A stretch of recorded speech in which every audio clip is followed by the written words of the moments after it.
as Junior and the Mariners take on Barry and the Giants for the first time ever. Next on Sports Channel.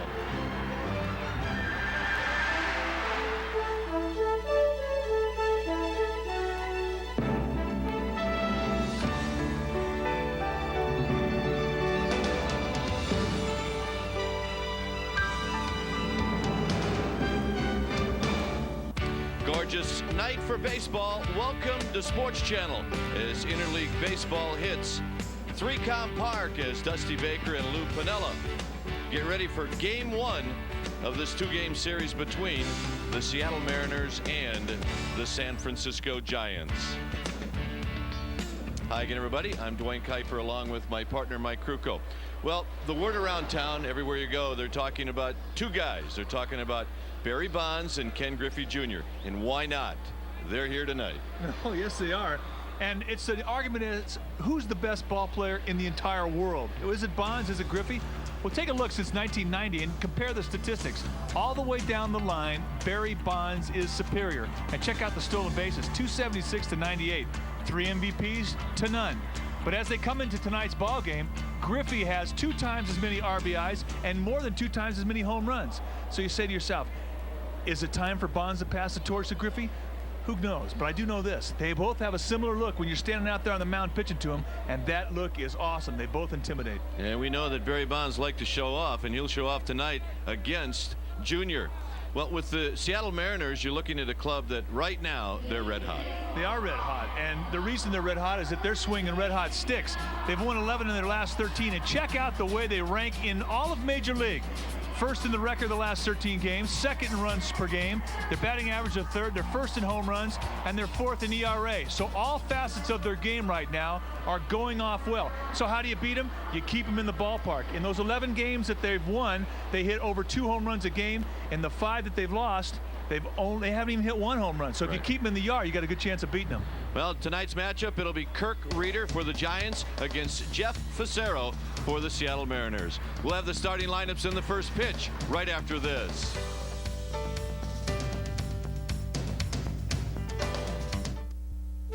Giants Baseball on Sports Channel is brought to you by Southwest Airlines. With fares so low, you have the freedom to go places. By the Discover Card, proud partner of the Smithsonian's 150th anniversary. By Aflac, insuring over 40 million people worldwide. By the new Dodge, California's truck stop. By Kragen, for fast, friendly service, there's only one place to shop for auto parts. And by Budweiser, Beechwood aged for a crisp, clean, classic taste.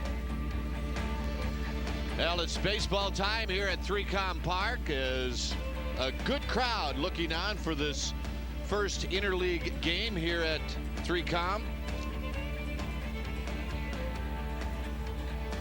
And let's take a look at the Seattle Mariners starting lineup, brought to you by Southwest Airlines. Joey Cora will lead it off, followed by Rich Amaral. Ken Griffey Jr. will hit third. Then it's Edgar Martinez, the cleanup hitter. Jay Buhner batting fifth. Hitting sixth is Dan Wilson. In the seventh slot is Russ Davis. Alvaro Espinoza will hit eighth, and pitching and batting ninth is Jeff Fassero. Defensively for the Giants tonight, Bonds, Hamilton, and Hill will patrol the outfield. Lewis, Vizcaino, Kent, and Snow in the infield. David Berryhill makes his third start in a row behind the plate doing the catching. And Kirk Reeder on the mound tonight for the Giants. Reeder comes into tonight's game with a 2-2 record, a 3.64 ERA. And in 71 2/3 innings, he has allowed 72 hits. He's walked 25 and struck out 46. Kirk Reeder needs a good outing. He has not pitched in his last 3 outings as well as he had the first half of the year. And he is due for a good one. So here's Joey Cora hitting .342 with 6 home runs, 27 RBIs, and the 1-0 pitch to Cora is pop foul down the right field line, and that evens the count. 1 ball and 1 strike as we are just underway. Glad you joined us here on Sports Channel. I got this guy started, Kate. Joey Cora, first big league hit. Really? Got it off of me. Right. And he's got one here too, and Hill will see if he can cut it off, and he can't. And it's going to roll. Getting it back in is Hamilton, and Cora has a leadoff double.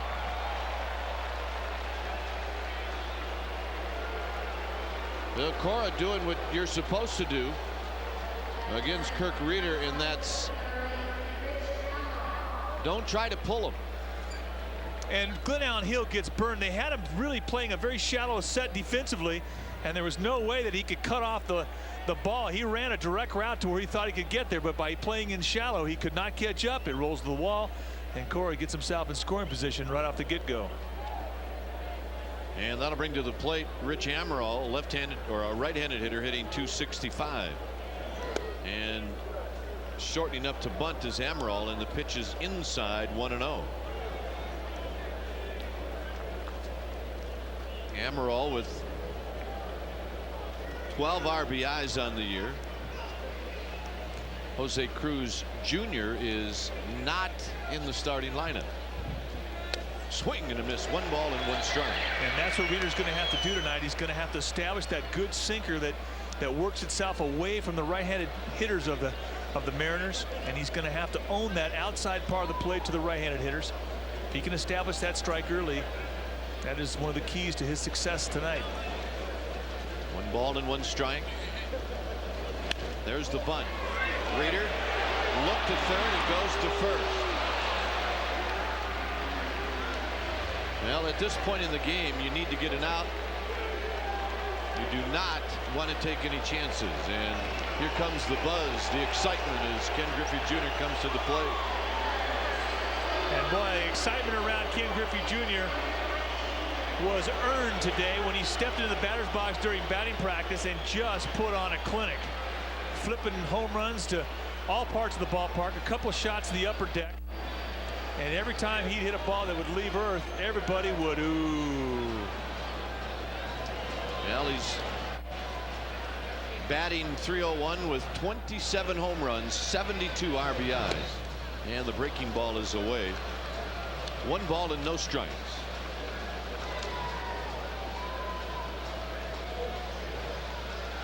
Griffey hit his 27th off of Candiotti on Saturday. 2-0 to Griffey Jr.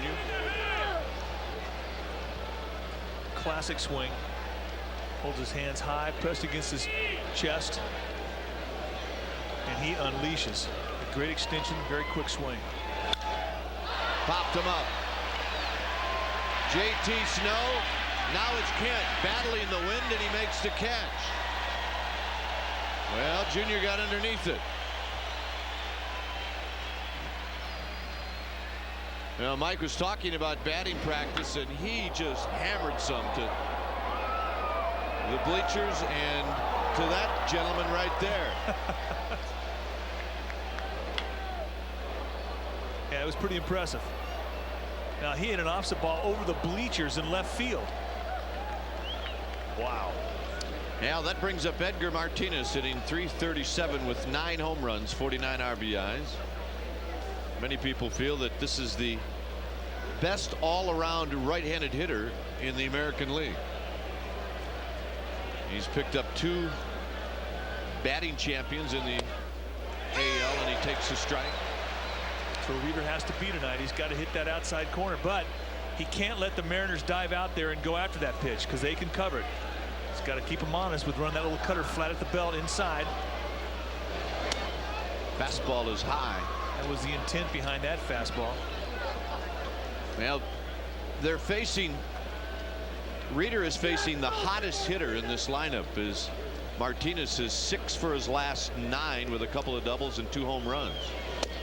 Inside corner, so he goes out and then he comes back in. And by establishing that fastball on both sides of the plate this first time through the lineup, it will really make a difference for Reeder.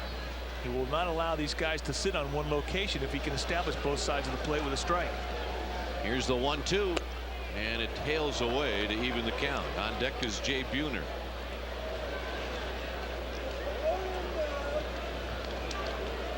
So this is a rough lineup, and they're missing Alex Rodriguez in the dirt, blocked by Berryhill. 3-2.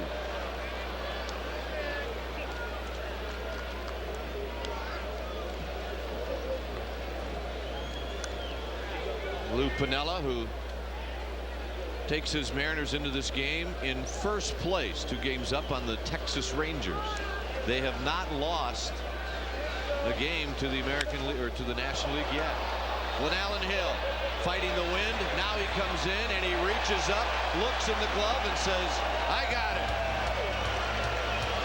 So the Mariners squander an opportunity here in the first. We'll head to the home half. 0-0. Here's Dusty Baker's lineup. Darryl Hamilton will lead it off, followed by Jose Vizcaino. Hitting third is Jeff Kent. The cleanup hitter, Barry Bonds. Glenallen Hill will hit fifth. Then it's Mark Lewis in the sixth slot. J.T. Snow hitting seventh. Damon Berryhill will bat eighth. And pitching and batting ninth is Kirk Reeder. Defensively for the Mariners tonight, Amaral, Griffey, Buhner will be in the outfield. You see Griffey 7 straight Gold Gloves. Bonds had 6. In the infield for the Mariners will be Davis, Espinosa, Cora, and Martinez. And Wilson behind the plate will do the catching. And on the mound, left-hander Jeff Fassero, number 13, comes into today's ballgame with a 6-2 record, a very stingy 3.83 ERA. It wasn't something you really bragged about in the old days if you had a 3.8 ERA, but now that's a thing of beauty, especially in the American League, and especially if you pitch a lot of games in Seattle. Now the difference in this game so far is the Giants have faced a lot of Fassero, and the Mariners have not seen Reeder at all. Mark Hirschbeck behind home plate, Charlie Williams at first, Bruce Fremming umpiring at second, and Steve Ripley is at third. Here's the pitch to Hamilton, and it's a strike. Well, you can bet that before the game, Jeff Fassero was giving out scouting reports to his teammates about Kirk Reeder and vice versa. Reeder and Fassero teammates last year in Montreal. Very good friends. Hamilton, who quickly falls behind 0-2, is batting .279. Picked up his first home run on this last road trip. And he hits a chopper right back to Fassero. And that'll be the first out. Hamilton retired and a comebacker, and that'll bring up Jose Vizcaino.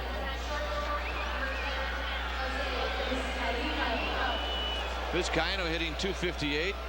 A home run, 18 RBIs. Jose is a switch hitter. Of course, he'll bat right-handed against Fassero.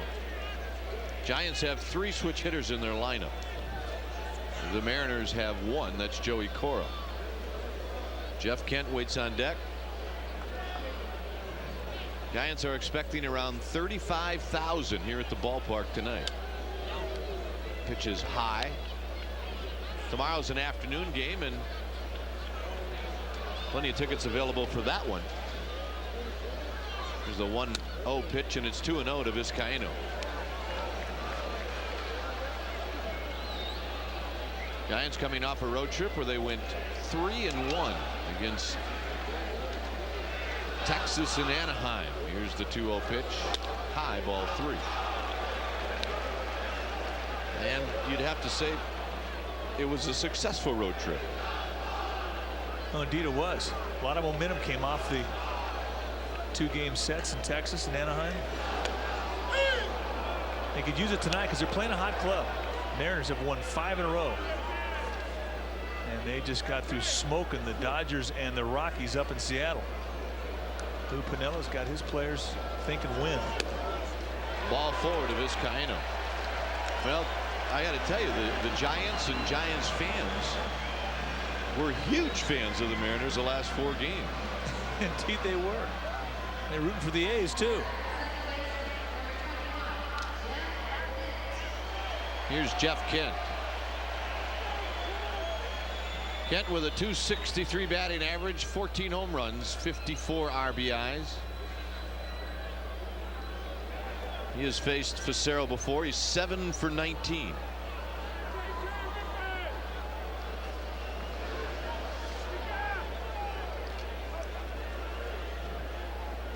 And the first pitch to Kent, and it's a swing and a foul back into the upper deck. Jeff Kent, good lifetime success against Fassero, 7 for 19. No home runs yet. In fact, the only guy who's hit a home run, actually there are 3. Glenallen Hill has hit a home run lifetime against Fassero. Bonds has 1, and Rick Wilkins has 1. Kent is 5th in the National League with those 54 RBIs. 0-1. Bonds waiting on deck. Pop up out of play, and it's 0-2.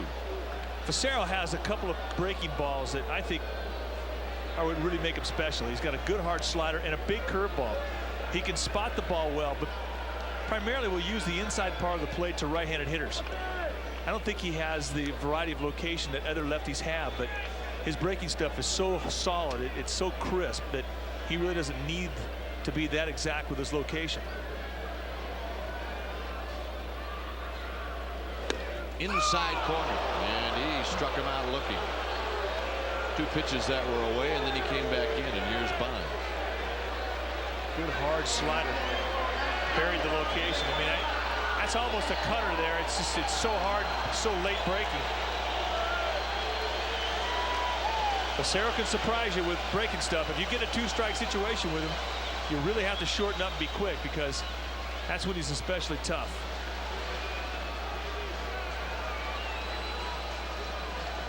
Throw to first, and Hamilton is back. Facero will throw a lot to first base.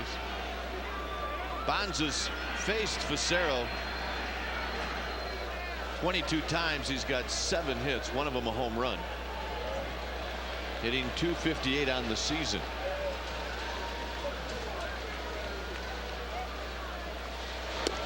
Outside, says Mark Hirschbeck. 1 ball and no strikes. Pretty good pop in the fastball from Facero. He's got 92 miles per hour in the gun. Pretty good movement on his fastball as well. It'll sink away from righties. Ball work back into lefties. That's why he likes to keep that pitch away from him when he throws it fast. Bonds, it's a slow ground ball. Cora goes down to a knee, and they will not get him. It became a foot race between Bonds and Facero. Well, Facero did not break quickly to first base, and that little bit of hesitation cost him a step in the race to the bag. And watch the swing. He just hits a breaking ball off the end of the bat. And you don't see Facero now. He'll come right out of the right side of your screen. He's late, and in being late, it cost him a base hit to Bonds, and the inning prolongs, and he faces now another hitter that has hit him well lifetime-wise. Glenn Allen Hill is at .466 against him with a homer. So that could prove to be a big play. Hill taking all the way, takes it low. Glenn Allen batting .242. 43 runs batted in with 8 home runs. And you look at the pitchers that Glenn Allen Hill has good success with, and guys who have good breaking balls that drop the ball in the low part of the strike zone, that favors Glenn Allen's strength. He's a low ball hitter, and that's why he eats up Facero. Everything he throws drops down low. Hard ground ball. Cora goes down. He's got it. Double clutch. Not in time. Well, Cora got half of the play done and couldn't finish him off.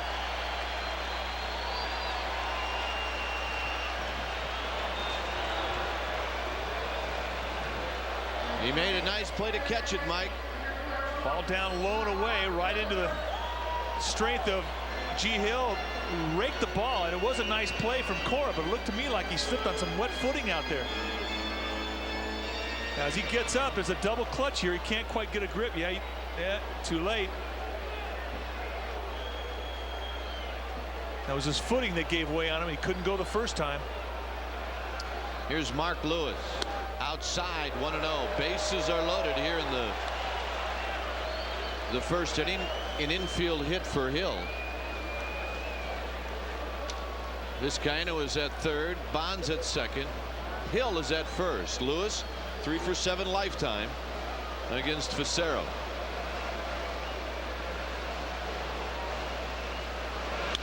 Base hit to left field. Here comes 1 run. Here comes Bonds. Amaro's throw is offline. It's 2-0.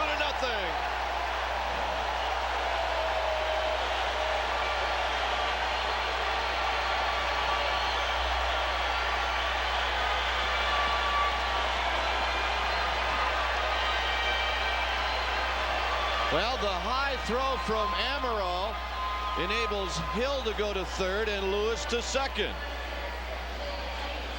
Mark Lewis getting a pitch down and in, takes it to left field. Another guy who's had good success lifetime. He proves it again. And now the throw from Rich Amaral goes way up the line. Wilson has no chance. Everybody's safe. And now the Giants have a chance for a big inning. Here's JT Snow. And Snow asks for time. Snow does not have any history against Jeff Fassero. Batting 167 right-handed.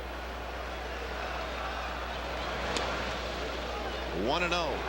And I think tonight, Kite, that the offense feels that they have to score some runs. The Mariners have been averaging over 7 runs a game their last 12. All of them swinging red-hot bats. So it figures to be an offensive game. And when you have opportunities like this, you've got to capitalize on them. Again, JT steps out. 2-0 Giants.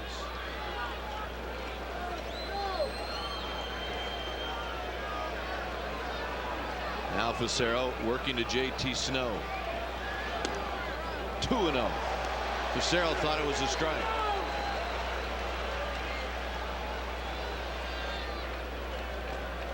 So a couple of infield hits.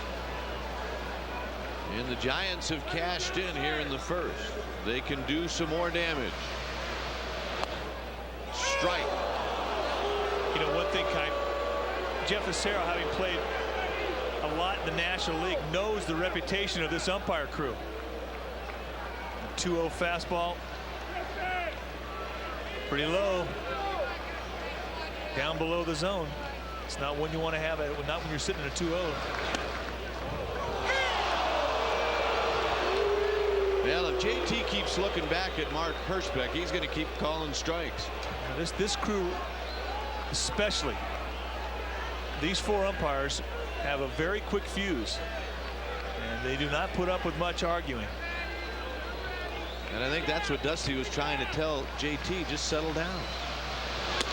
And that's high, a full count. Bruce Fleming, the crew chief, he sort of sets the tone for this group. And how do you argue with that phase? You can't. That is the look of an umpire. Here's the 3-2 pitch to JT. Swinging a ground ball, foul. Fassero not giving in on the 3-2 count, throwing a breaking ball.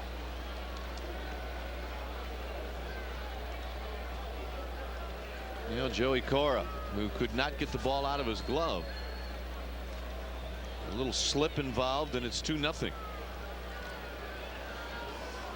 3-2 to Snow. JT will not take anything close, or at least he shouldn't. He walked him.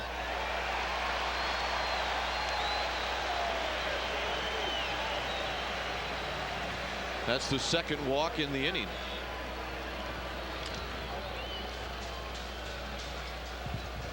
Here comes the pitching coach, Nordy Contreras. Well, here's your chance to chat baseball online tonight throughout the Giants game. Just sign on to AOL and use the keyword Sports Channel, and you are in. That's right. It's that simple. It's going to be on right now. So jump in and throw us some questions, and we will take them all and answer as many as we can. But join us on AOL. Damon Berryhill at the plate with the bases loaded. 2 outs. Berryhill hitting .317. As a right-handed hitter, 3 for 9.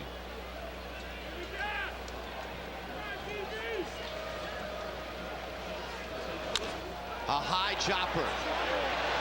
And the play is made to get Berryhill to end the inning. Giants pick up a couple of runs on 3 hits. They leave them loaded after 1, 2-0 San Francisco.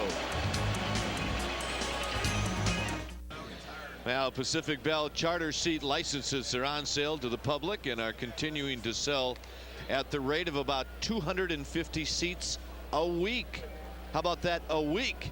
It is the very smartest way to guarantee you'll always have a great seat to watch exciting Giants baseball. And the important number to call, write it down if you have to, 1-800 5 Giants. Call the number now to reserve one of those premier seating locations to what is going to be the neatest, finest, prettiest ballpark you'll ever see. 1-800-5-GIANTS. And here it comes.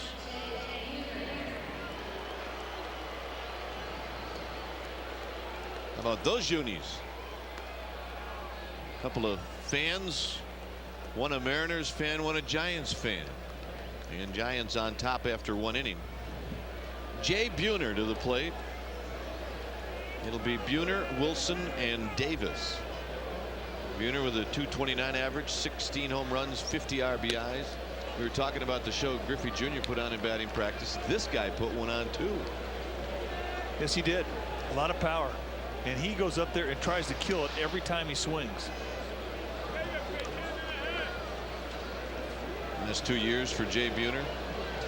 Very consistent. And very impressive, I might add. You know, most guys get into the batting cage during batting practice and they'll take a couple balls to right, take a couple easy swings. Not this guy. He got in there, and I'm talking out of bed, first swing of the day. He was trying to kill the thing. It was almost as if he was mad at the ball. And then he and Griffey got into a bit of a competition as to who could hit one the farthest. That's it down the right field line. If it's fair, it's trouble, and it is foul.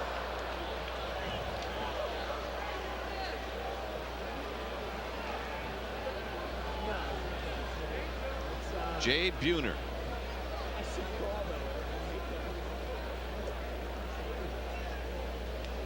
Two balls and 2 strikes. On the ground to Vizcaino as the ball comes up a little bit, but Vizcaino stays with it. 1 out.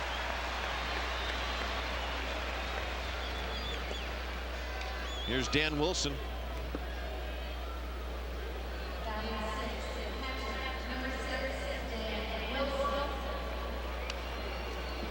You go back to 1988. Jay Buhner was traded to Seattle for Ken Phelps. Ken Phelps was a left-handed hitter. And the Yankees thought they needed a left-handed hitter and gave him Jay Buhner. Ouch. 0-2 is the count to Dan Wilson. Well, this guy has made that deal look bad every year.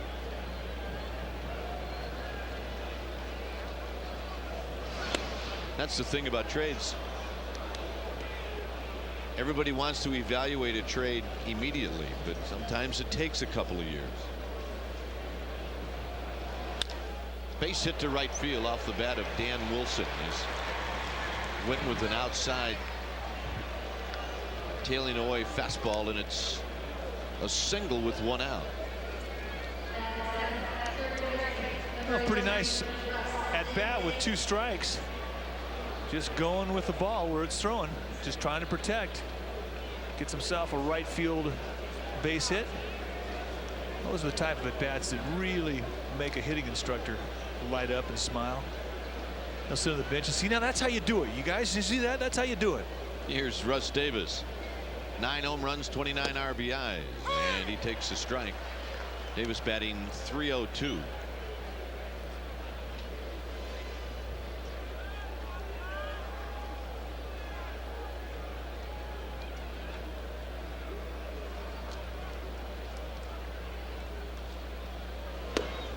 Reeder comes back on the inside corner, and it's a strike.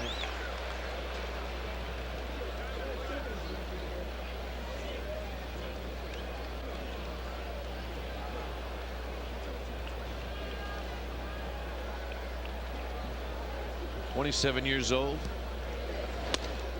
Pitches up and in. Here's a guy that played in AAA with JT Snow when they were both in the New York Yankees organization. Baseball world is a very small world. It sure is. Reeder looking for the ground ball. Let's see if he can get it right here. Struck him out.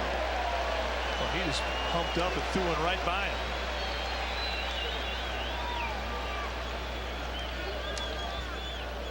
Russ Davis got to be impressed with that one. He wasn't even close. Blew him away. That was an emergency swing. You're right, that wasn't close.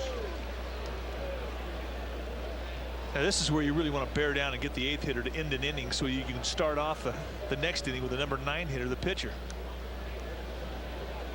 That's right. Facero is in a slump. He does not have a hit this year.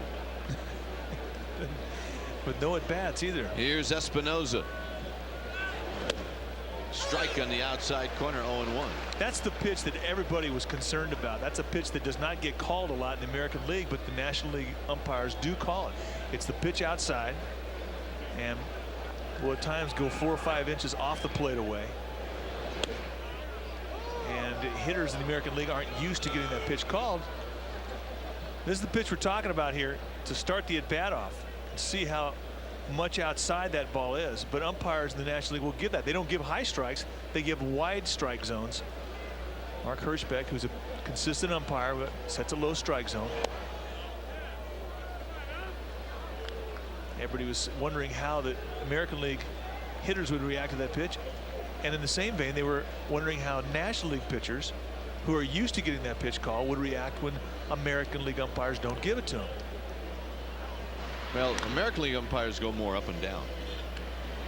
More up than down. So then National League hitters have to make that adjustment. Although we didn't see a big difference on this last road trip. Not in Anaheim, we saw more high strikes called in the Texas series. Reeder will field this, take his time, and throw to first for the out. No runs, a base hit, a runner stranded for the Mariners. We'll head to the bottom of inning number 2 with Reeder to lead it off. 2-0 Giants.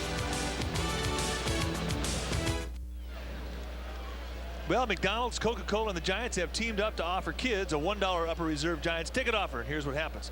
Every time you supersize any extra value meal or order a large Coca-Cola beverage, you'll receive a coupon good for $1 kids ticket to any Giants home game. That's right, any Giants home game for $1. Tickets are for kids 14 and under. This offer is good until June 24th at all participating Northern California McDonald's locations. 2-0 Giants, bottom of the second.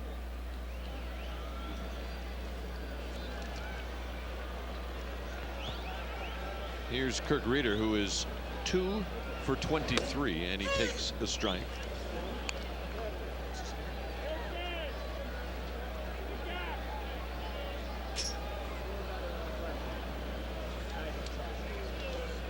Facero comes back, and Reeder hits a slow ground ball to Martinez, and that'll be 3 unassisted, and there's 1 out here in the second.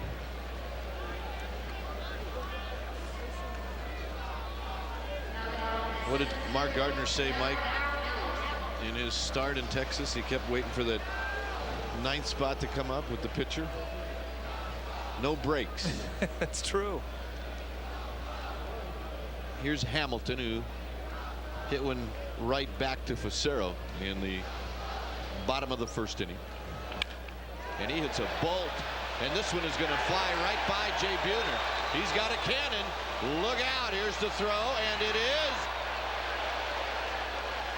not in time. The ball got away from Espinoza. Otherwise, I think he had him. Yeah, I agree with you. I think the dirt got Hamilton. I think he slid and stuck.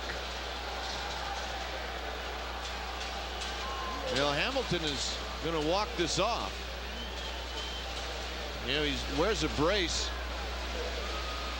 when he's running the bases, but of course he can't hit with it, so he also may have stuck that thumb into the ground, which he dislocated. But all we know is he's at second base. Well, he just turns on a fastball. It's a good charge, and it gets it by Buhner, and you called it, Kite.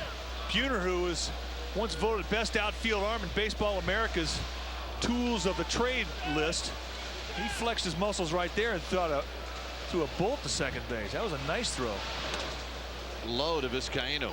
And for a guy not used to the bumps off the wall and the bounces in the outfield. He played that ball nicely.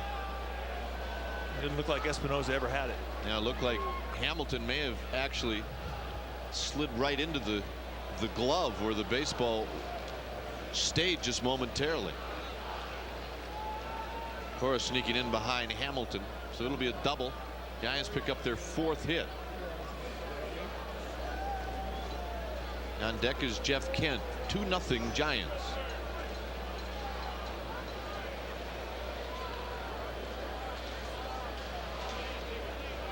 Here's the pitch. Low, 2-0.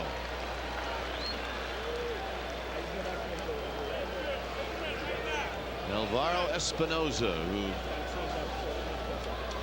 has popped around the major leagues the last 3 or 4 years. Playing in the absence of Alex Rodriguez, who's still about a week away. High chopper. Cora coming in off his chest, and everybody is safe. Cora looked like a hockey goalie just trying to keep that ball from getting by him. It'll be E4. Well, he had a do-or-die hop coming in on the ball, unfamiliar with the infield,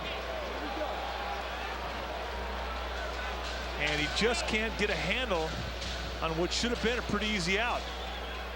If I understand the need to really try and cut that pop off, he had plenty of time. By choking off that ground ball, he really put himself into a bad hop situation. Got it, came up on him, caught him low in the glove, and cost him an error. You know, Facero looks a little peeved right now. And you're right, if Cora maybe takes a couple of steps back, it's an easier play. A closer play at first, but an easier play. Here's Kent. Swing and a miss, 0-1. Kent struck out looking in the first.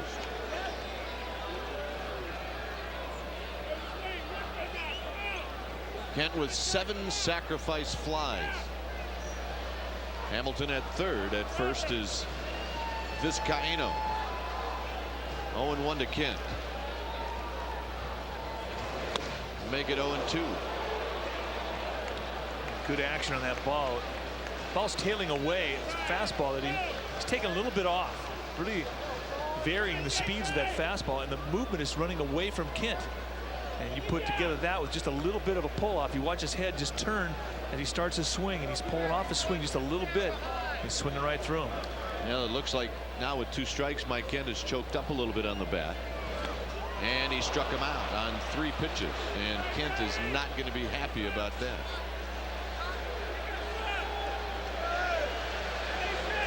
I think what he's going to be most unhappy about is going out of the strike zone. That curveball in the dirt, and Facero can do that with you when he gets you to 2 strikes.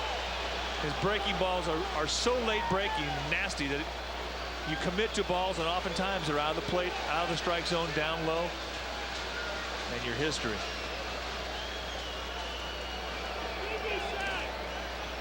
Here's Barry Bonds, who picked up an infield single in the first inning.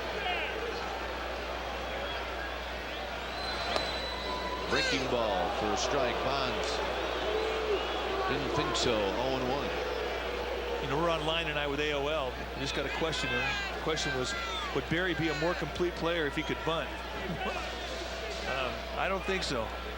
Barry Bonds started bunting. He wouldn't have too many people here coming to see him. 0-2 to Bonds as he chased a breaking ball. When a guy can hit 40 home runs, he should never bunt. Take a look at the second strike. Good hard slider. Great location. That's where Facero really can be tough. 2 types of breaking balls, both excellent pitches. If Barry Bonds were to try to bunt, I think Dusty Baker would have a heart attack. Plus, how about the guy that drove all the way from Fresno to watch this game? Gets in his seat, gets his hot dog, his Coke. Barry Bonds comes up, and if he bunts, ooh, that'd be a big league boo. Strike 3 call. Bonds takes it looking. The Giants strand a pair. 3rd inning coming up. 2-0 San Francisco.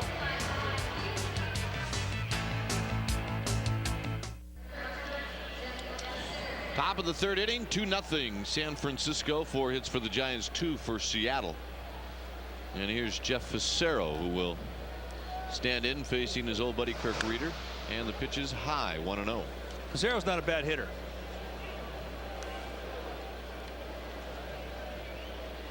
So he has at least got a chance. Yeah, right now it's 2-0.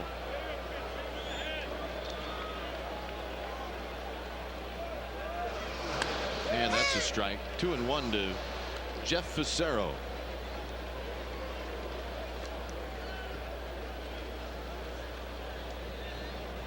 Top of the batting order is on deck. It's 2-2.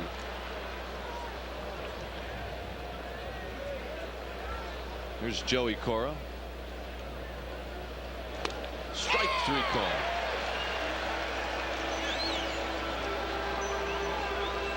Take a look at those pitches to Barry Bonds where he struck out.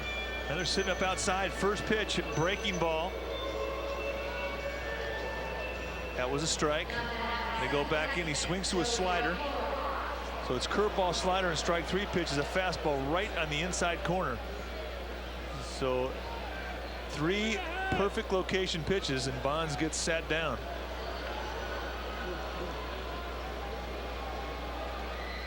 Cora, who doubled to lead off the game, takes a strike.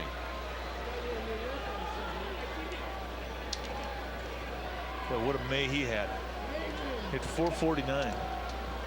Like one of those series in in May when he hit 449 was when the Mariners played the Royals in Kansas City, and Bob Boone, the skipper for the Kansas City Royals, said of Joey Cora that he reminded him of Pete Rose. Now Boone played with Rose in Philadelphia for a number of years with the Phillies.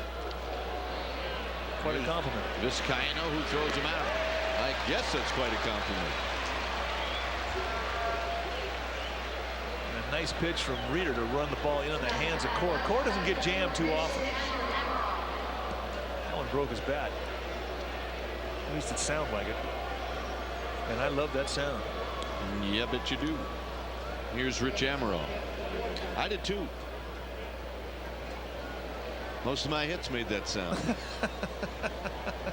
Amaral had a sacrifice bunt in the first inning, and he takes a strike. 2-0 Giants. All the games tonight, interleague games. JT Snow on one hop says, I got it, and he takes it to the bag. A 1-2 inning for Kirk Reeder. 2.5 innings here at 3Com Park. 2-0 Giants. In the news, a potentially harmful parasite in the water Spread of supply. fertilizer runoff has county officials Questions about drinking tap water until more. a boil order is in effect. Excessive lead in the water of 40 million homes. No matter what. Well, come out to 3Com Park on Saturday as the Giants continue their series with the Dodgers at 105, and it is the final cap day of the season. The first 30,000 fans will receive a baseball cap, just like the players wear, courtesy of Hitachi. Call 510-762-BALL right now and hope to see you Saturday. Here's Glenn Allen Hill. 2-0 Giants. Hill with an infield hit in the first inning, and the pitch is low. Hill, Lewis, and Snow. The big hit in this game, a 2-out single with the bases loaded off the bat of Mark Lewis. Knocked in both of the Giants' runs. Outside to Hill, 2 balls and no strikes.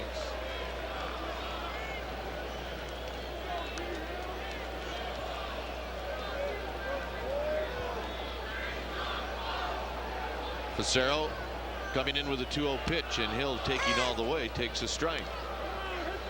Well, we'd like to send our best regards to David Benzer, who usually runs the camera down the first base line.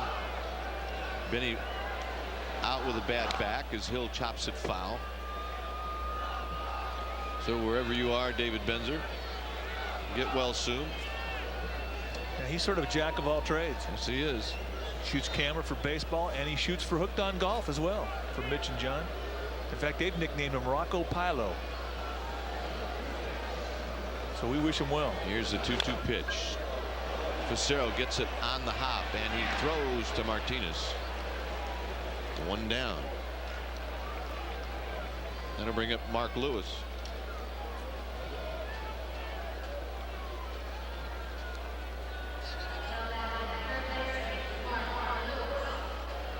Lewis, as we just told you, the line drive to left field with the bases loaded in the first.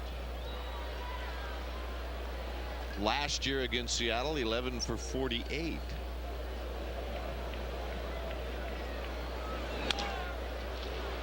Davis waits on a good hop and then throws to first.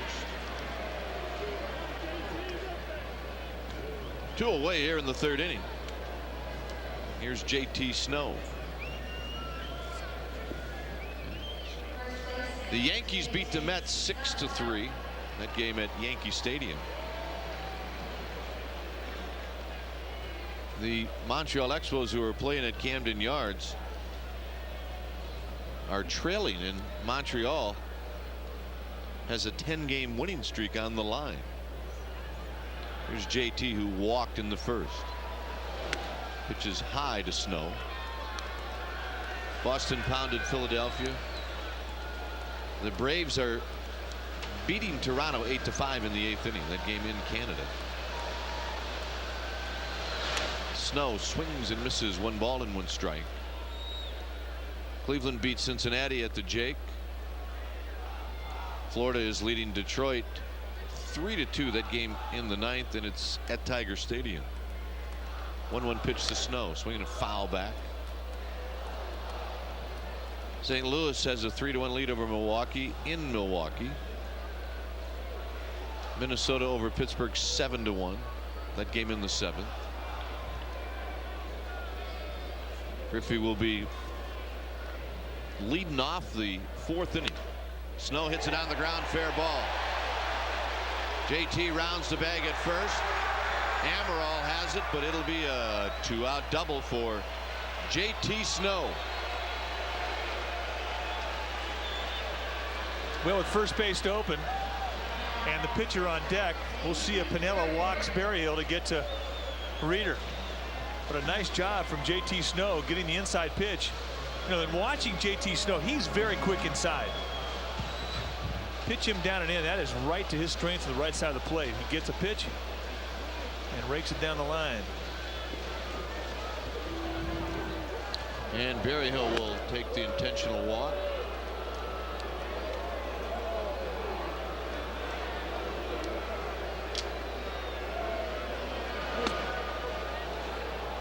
Houston beat Kansas City 10-2 in Kansas City.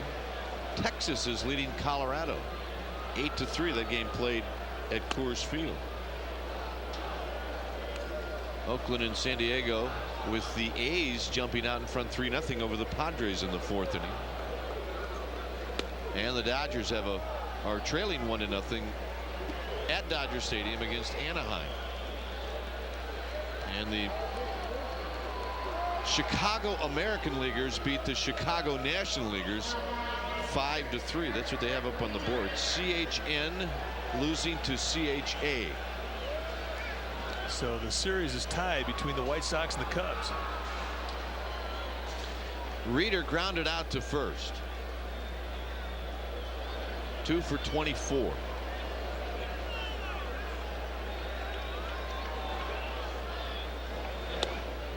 Low and away. Reeder does have an RBI this year. 2-0 Giants. Here's the pitch from Facero, swinging a pop-up out of play. Now, if Reeder gets to a count where Facero can go after him with breaking balls, it could be a pretty humorous at bat. I mean, Facero has one of the sharper breaking curveballs and sliders from a lefty in either leg. And Reeder, I don't believe, has ever seen one that breaks that hard.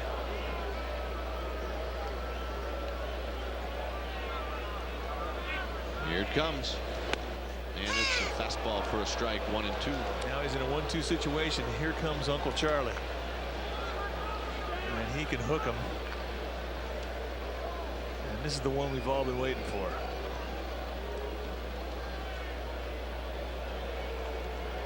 JT Snow at second, Berryhill at first. In the dirt, JT Snow off and running. Facero trying to overthrow the pitch a little bit. Pulled it down the dirt. Reeder laid off.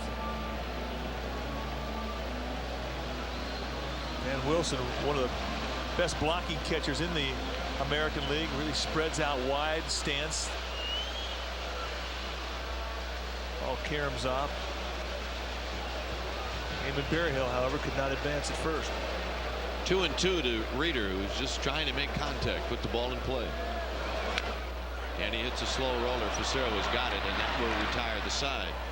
No runs, a base hit, a couple stranded. Fourth inning coming up with Ken Griffey Jr. to lead it off. 2-0 Giants.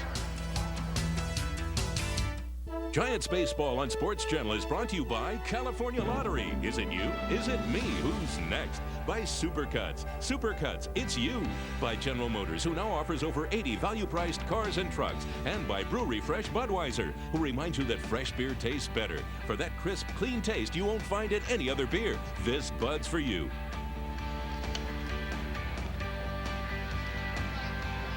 Ken Griffey Jr. is about to lead it off in a 2-0 ball game. This is the very difficult part of the lineup. Griffey Jr., Martinez, and Buhner. I'm not sure it gets much tougher than that. You make a pretty good point.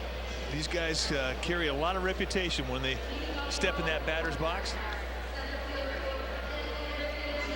Sign that said the best in the West. Both teams are in first place in the West.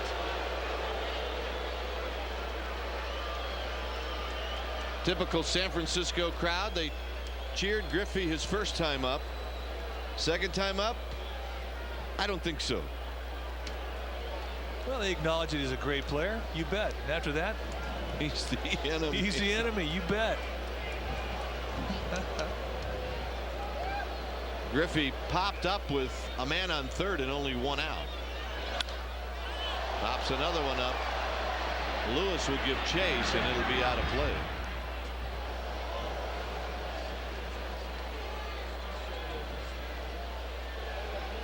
The fastest to 27 homers.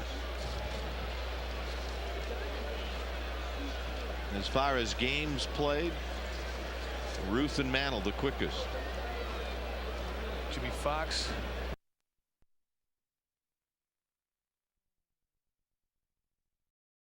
As far as games played, Ruth and Mantle the quickest. Jimmy Fox, Reggie Jackson, pretty good company right there. Strike, and it's 0-2. The first time through the lineup for the Mariners, they've never had any at-bats against Facero. The Giants really have an advantage in tonight's game because the Giants hitters have really established themselves against Facero. Not the case with the Mariner hitters. None of them, with the exception of Mike Blowers, who's only had 2 at-bats. He's the only guy that's got any history against Reeder.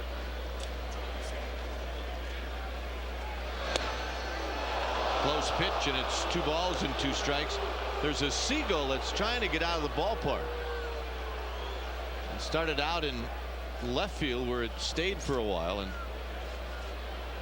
actually been flying quite low.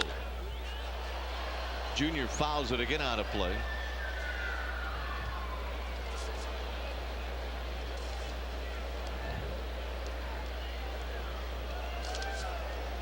Griffey batting right at the 300 mark.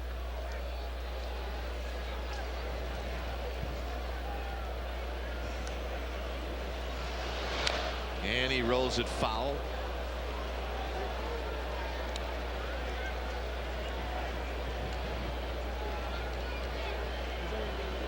Baltimore is now leading Montreal 5-3 in the ninth. Right now Reeder's battling Griffey Jr. Here's the pitch. Swing and a miss, and he got him. Use the inside location with the breaking ball and really fooled Griffey. Went fishing, going for a ball right out of strike zone. But it's the first time in the at-bat that he went inside on location with the curve. That's a nice strikeout pitch. Here's Edgar Martinez, who hit a fly ball to right field to end the first inning. Outside for a ball, 1-0.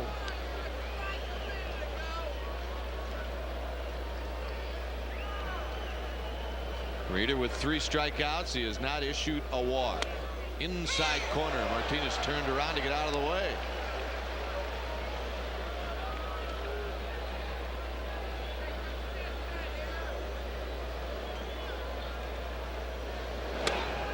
Strike 2 with a fastball. Inside, outside, good location with fastball. Again, it looks to me like Edgar Martinez is guessing pitch, and he's guessed wrong twice. Looking for some off-speed stuff. Reader crossing him up, going with fastballs and changing location. To right field and deep. Hill going back, looking up, out of here. 2-1 is your score as Edgar Martinez goes opposite field. Oh, and what a sweet swing that Martinez put on this pitch. They went inside, they went outside, they tried to come back inside, and he inside outs a ball to right field out of the ballpark. Oh, that is beautiful. 10th home run, 50th RBI. That swing right there, that at bat right there tells you a lot about Martinez. Here's Buhner. Buhner grounded out in the 2nd inning. He led off the inning by hitting a grounder to Vizcaíno. Low, 2 balls and no strikes. You know, that really will break your concentration a bit if you're out there on the mound and you make 3 good pitches that you want to make, and you have a guy hit a home run off you. A little unnerving.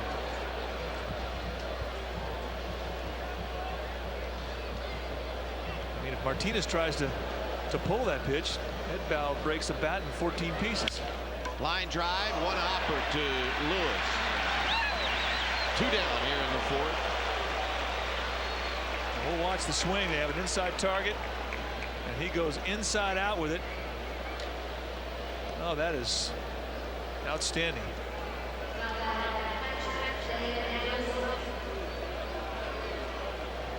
See the location, outside, inside, and then the inside part of the plate ball a little bit up, but that's where he wanted it, at the belt. He wanted to try and jam him with that pitch. And the only way you beat that pitch is if you can inside out your swing. And that is the true mark of a guy with power, is if he can take that inside pitch and inside out it out of the ballpark away opposite field. Not many of those guys around. Here's Dan Wilson, who singled in the 2nd. Hit it to the right side as well, and he takes a strike. Look at Edgar Martinez. Reader working quickly, throws, and this is grounded foul.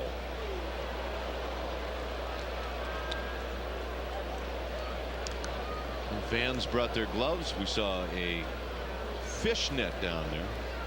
1-2 to Wilson. Giants now on top, 2-1. Ground ball right back to Reader. And that will retire the side. A run for the Mariners on the home run by Martinez. Home half of the 4th coming up. Giants 2, Mariners 1.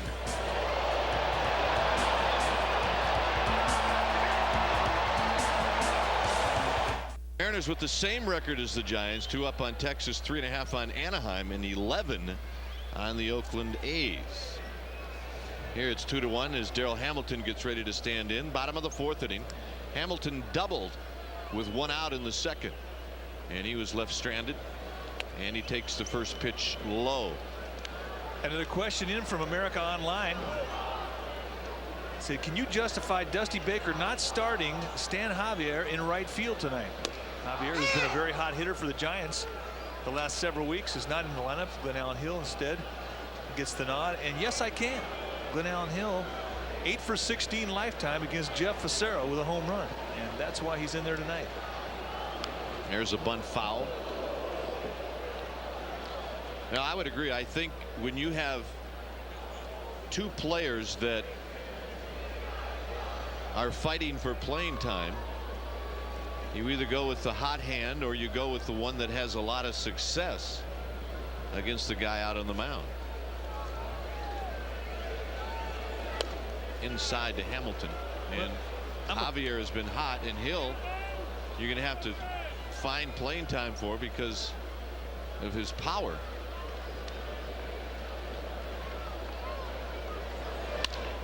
Ground ball behind the mound for Cora, who throws to first for the out.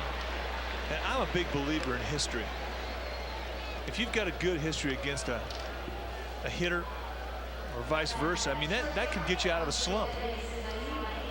I know guys who've struggled, taking an 0 for 12 into a game where they've had good history against a pitcher, and even if the guy's hot, they'll manage somehow to get a couple of base hits and get back on track against him. Well, you just saw a shot of Glenn Allen Hill. He is the 5th hitter due to bat this inning. If the Giants were to get that far, he already has his helmet on. You think he wants to hit? Come in and get ready. That's a game face. Vizcaino chased a high fastball. And a good pitch from Facero, and it's no balls and 2 strikes.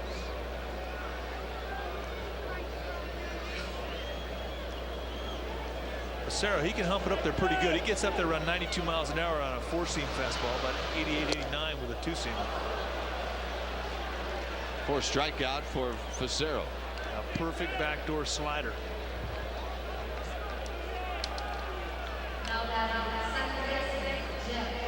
Wilson again sets up. Ball just nips away at the outside corner. You can see the location of it. That is a corner pitch.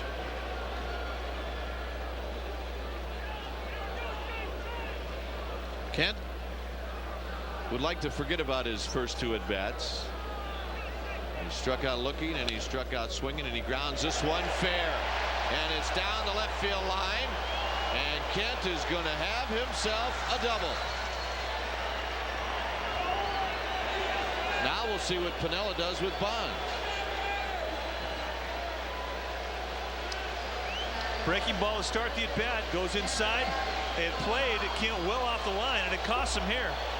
So he hit that ball away from the scouting report, and the Mariners get burned.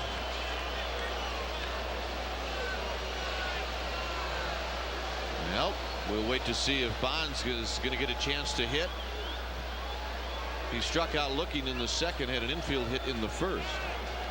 Glenn Allen Hill is on deck, so maybe Facero is going to go after Bonds, or is he going to pitch him carefully? Well, he's going to corner pitch him. You can bet on that. If he throws anything across the plate that's out, that's fat in the zone, that's a mistake. Strike, and it's 0-1.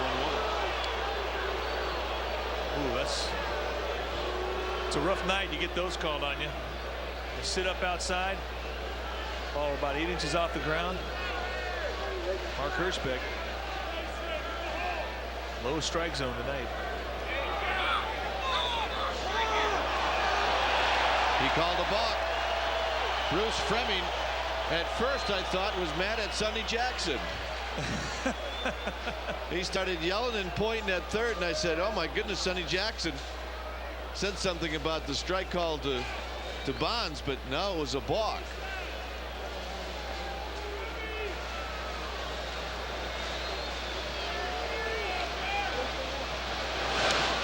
And Bonds holding up, and it's 1 ball and 1 strike. Well, Hirschbeck flinched there. It looked like he was thinking about calling that one a strike, and I thought that pitch was better than the first one. Well, maybe he thought he missed the first one. He just evened it up. Now there's the last pitch right there. Now Wilson is also setting up outside. 2 balls and a strike. Now Facero's got to be careful that he doesn't do anything strange on the mound with Kent at third.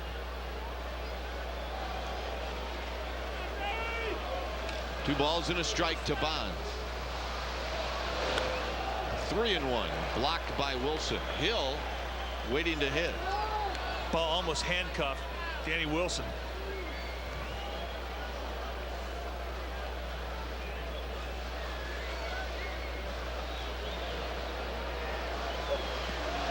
Espinoza playing Bonds to pull. And Bonds hits a pop-up into center field. Griffey, Espinoza, and the shortstop makes the catch. and that'll retire the side. Giants strand Kent at third. We'll head to the 5th inning. 2-1 Giants. Time now for our Aflac trivia question. Name the youngest player to hit 200 home runs. The youngest player to hit 200 home runs. We'll come back to you with the answer. Let you think about it for a second. Here's Russ Davis, the third baseman for the Mariners, as he takes a strike. Davis struck out in the second.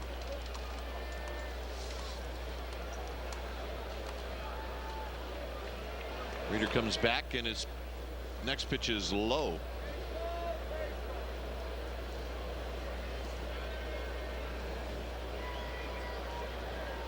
On deck is Espinoza, and then it'll be Jeff Facero. Is Davis a little late? 1 ball and 2 strikes.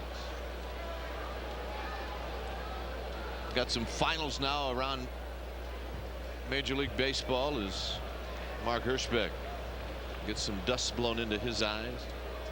Yankees beat the Mets. Baltimore over Montreal.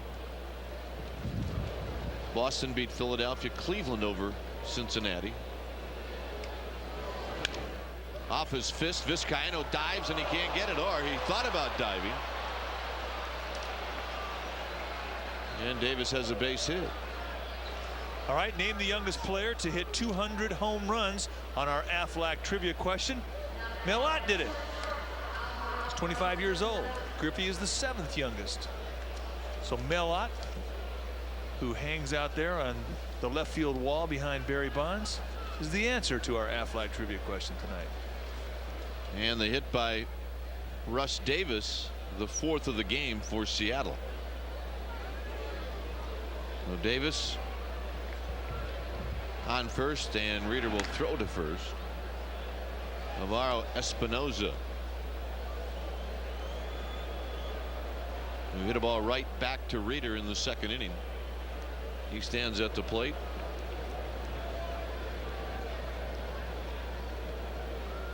And Reeder again throws to first.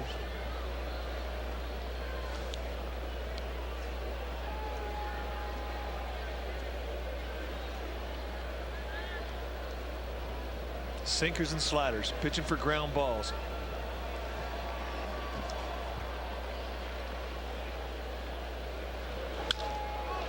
Foul. But he hit it hard. That ball absolutely ate up our ball dude. John Grisby. Check out John. He had visions of grandeur right there. John just realized that that ball gets past you pretty quickly. Little note about John Grisby. Played basketball in high school in Oakland. He is the brother of our old skipper, Frank Robinson. Up and in to Espinoza. 1 ball and 1 strike. And the father to Giants community outreach coordinator Rebecca Grisby. How about that? Well, he's still got to make that play. Yeah, I don't think Frank would even let him off the hook on that one. He's in the ball dude book. Another foul ball. This one in the 3rd row behind the Giants dugout. 1 ball and 2 strikes.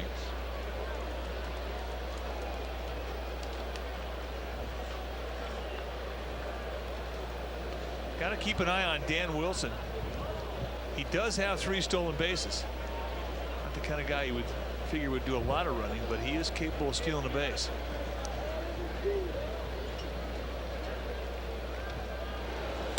Strike 3 called, and Espinoza doesn't like it.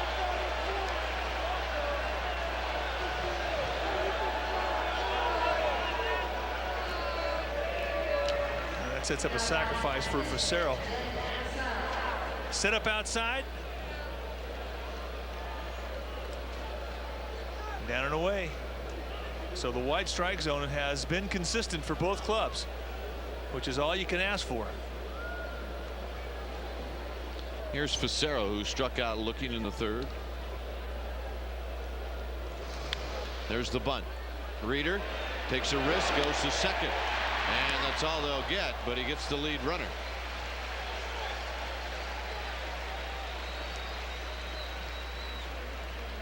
The only way this play works is if you have the player attempting to make the play anticipate the lead bag.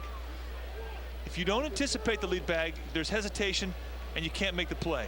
For Reeder, there was never so much as an instance of hesitation. He came up thinking second base. He got himself square to his target. Very nice play and a great throw.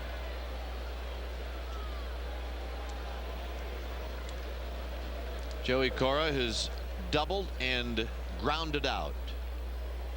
1 for 2 with Facero and a Seattle Mariners jacket on at first base. And Reeder throws, and it's low to Cora. 1 ball and no strike. Very windy here at 3Com tonight, and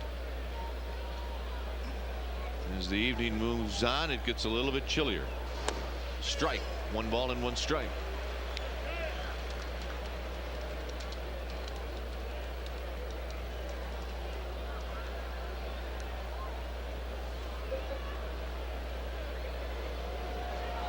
Strike 2. Cora handles the bat well. Plastic bag. Gently flying through the infield, now in foul territory. High chopper. Kent, Vizcaino, and the ball scoots into center field. Runners will be at first and third for Rich Amaral. It'll be a base hit for Cora.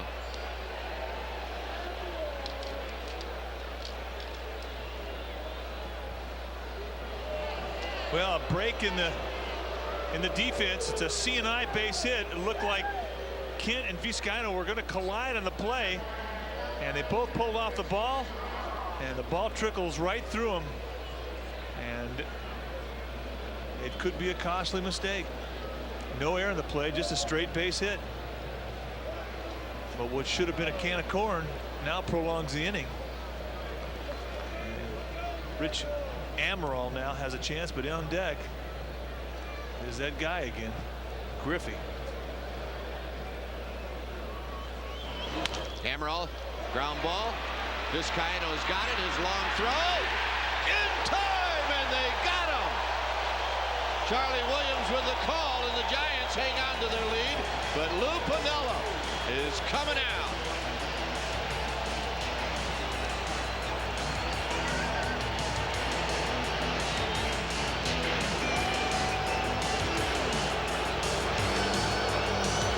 I whack.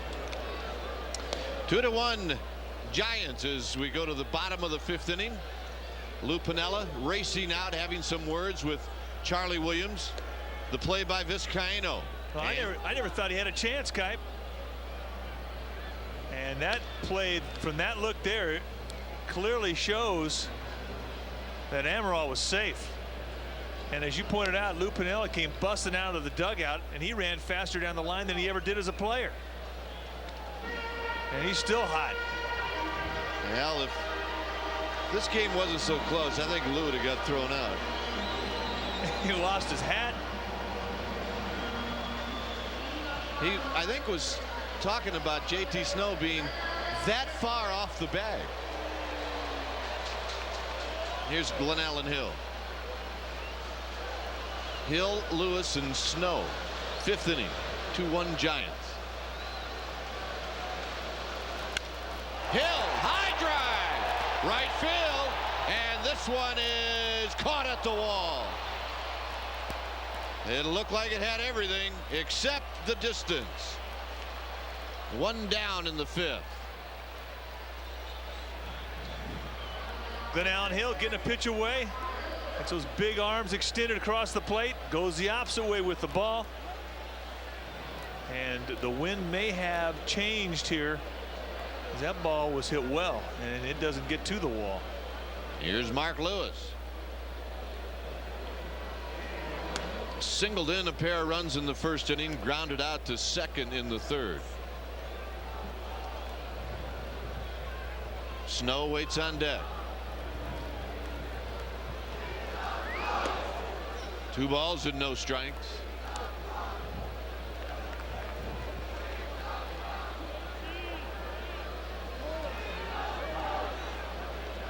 Facero with 4 strikeouts. He's walked 3. Lewis with a line drive to left field, a base hit. Exact same stroke and hit as he had in the first.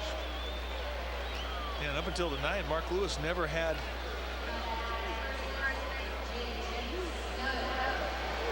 I take it back. He's had good success. This is now he's 5 for 10 lifetime against him. Goes down and rakes a fastball over the plate.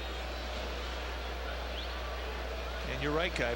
Identical pitch that he beat Facero on back in the first for a 2-run RBI. Here's JT, who walked in the first and doubled down the left field line. Hit a ground ball right over the bag at third in the third. Swings and fouls it into the seats. I actually hit into one of the luxury boxes. Never came out.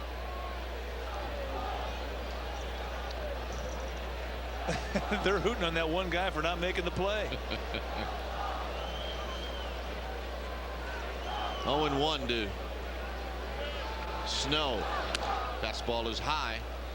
Well, JT had fun in Anaheim. Went back to his old stomping grounds where he was very well liked. 2 for 4 on Saturday. Came back and went 1 for 4 on Sunday, but the one hit was a 2-run home run. Runner goes, pitch out, and the throw is high, and Lewis stopped and now goes back, and they got him. So the Mariners guessed right and pitched out.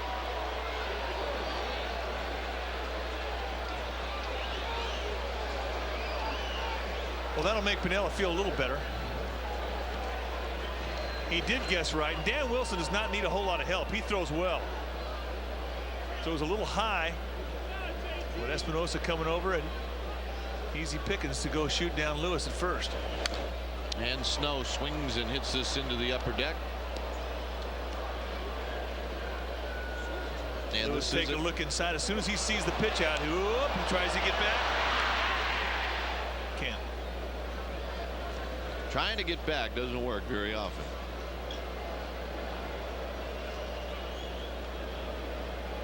Here's the 2-2. And JT just got a piece of it.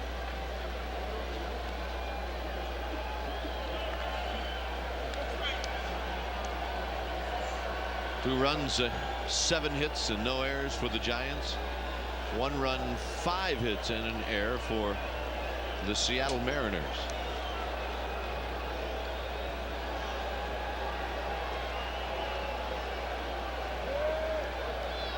The 2-2 pitch to Snow. Swing and a miss. And the inning is over. Giants pick up a hit. They strand none. 6th inning coming up. Ken Griffey Jr. will lead it off. And the Giants are leading 2-1. Well, we're heading to the top half of the 6th inning. The Giants lead the Mariners 2-1. I'd like to remind you that the A's continue their interleague road swing against the San Diego Padres. And you can catch Game 2 tomorrow at 7:30. Only on Sports Channel.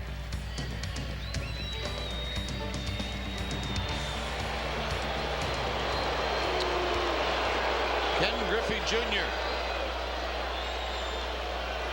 gets ready to stand in. Griffey has popped out and struck out.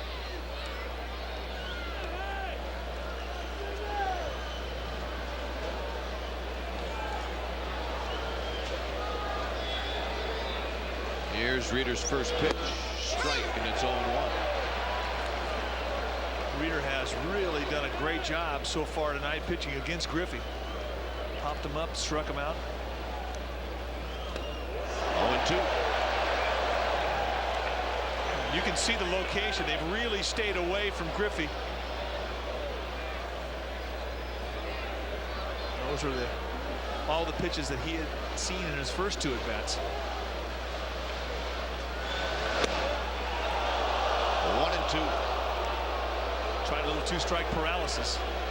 Now, I've always talked about fastballs high and away don't do anything, but low and away, if you're trying to nip a corner out there, sitting your catcher way outside, that's a good pitch because you will get strikeouts on that pitch.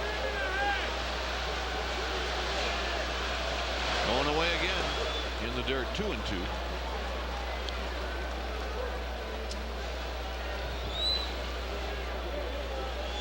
Waiting on deck is Edgar Martinez. The 2-2 pitch to right field. A base hit for Griffey. And the tying run is aboard. Rather loud single.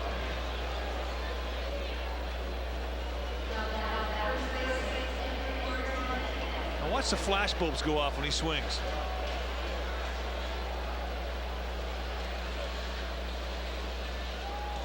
Everybody wants a piece of that swing. Just to save and hold and keep in their wallet. Edgar Martinez hit an opposite field home run in the 4th.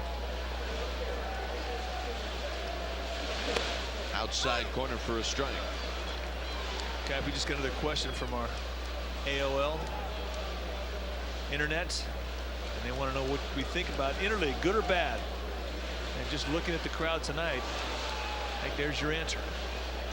It's all good. I think interleague play really has caught the imagination of the fan, and it has been fun to see. Well, it's been fun everywhere that we've gone. And that's the only way that we can judge it. See people at the ballparks and how excited and enthused they are. This is hit foul and it's 0-2. Really, that's what baseball is all about.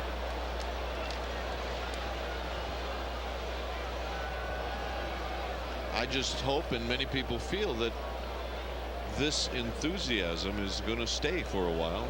Talking about 2 or 3 years down the road.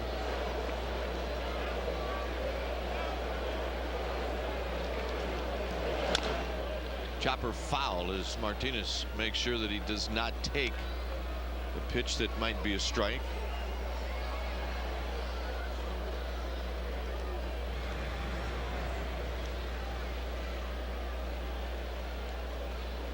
Oh, 2 to Edgar Martinez.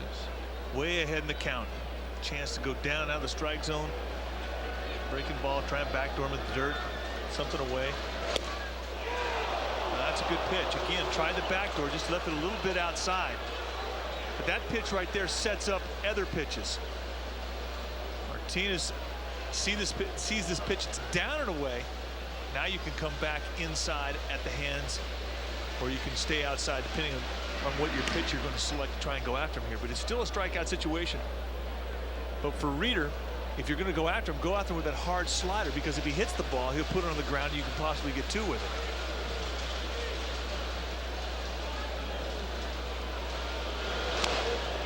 Foul ball behind home plate. That's a perfect pitch, because it accomplishes 2 things. 1, he can swing through it. 2, he can hit the ball on the ground. You don't want to miss upstairs here. For a pitcher, you pound the lower part of the strike zone and have your breaking balls interlate and bottom out of the strike zone. And last pitch was absolutely perfect. 2-2. He's thinking what a veteran pitcher should think in this situation. He should think ground ball, double play, more so than strikeout. And that last pitch shows you that he is thinking ground ball. He went with his sinker away. Now he's got to make a payoff pitch here. JT Snow will feel this one. It's a payoff pitch because if it gets to a 3-2 count, then it becomes a running situation for Griffey and it takes away the double play.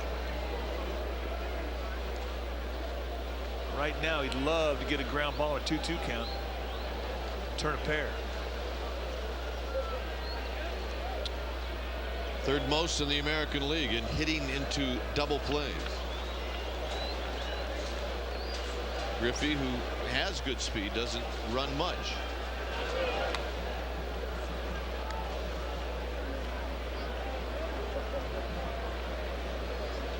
On deck is Jay Buhner. Good battle going on right here between Martinez and Reeder. And he rolls this one foul the other way. And Martinez is a smart hitter too now. I mean, he knows that strike zone. He's walked 48 times this year. And that's in the top 10 in the American League for walks. So he's not the kind of hitter who's really going to fish for something that is way out of the strike zone. So it's got to be a borderline pitch. You haven't got much area to work with. Strike three. No argument from Martinez. Stay with the sinker, stay with the outside location, and just split the upright on the outside part of the plate. That's exceptional pitching from Reeder. He did not miss a pitch in that whole at bat. That whole sequence was outstanding. And let's watch the payoff pitch.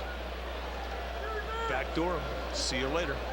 Again, the wide strike zone from Hirschbeck. It's been a low zone, it's been a wide zone, but it has been a consistent zone. Jay Buhner has grounded out twice. There's another guy as a double play candidate. He's hit into 13 this year. 1-0 to Jay Buhner.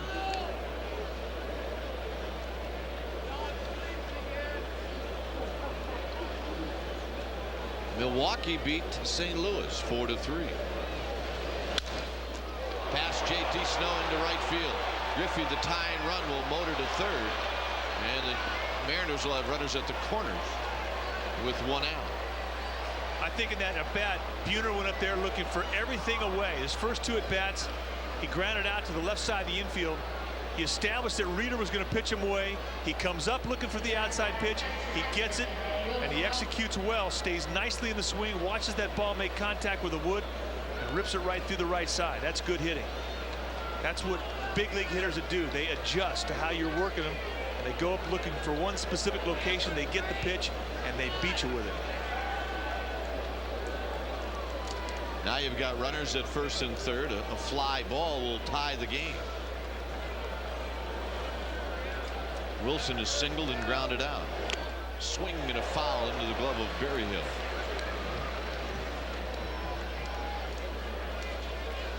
Wilson with 27 RBIs.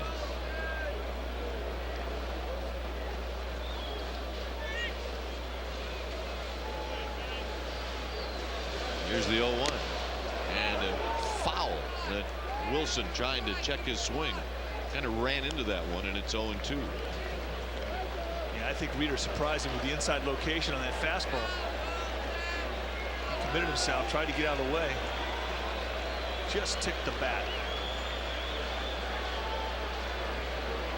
Giants in the outfield think that Wilson might hit it the other way. Griffey's at third, Buhner's at first.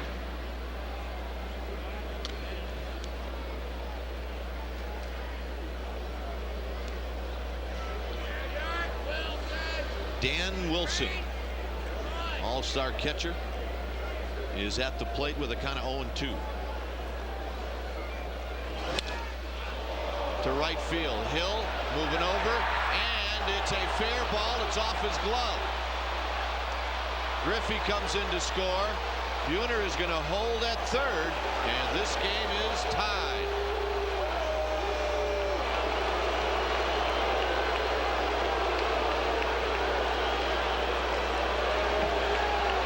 So Dan Wilson on an 0-2 count poked it to right field. And Reeder is upset, and what he's upset about is the 0-2 mistake. You watch the long run from G. Hill, can't quite catch up to it.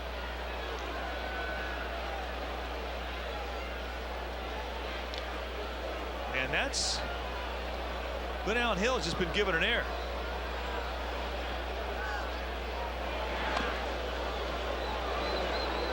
And the Giants are going to walk Russ Davis.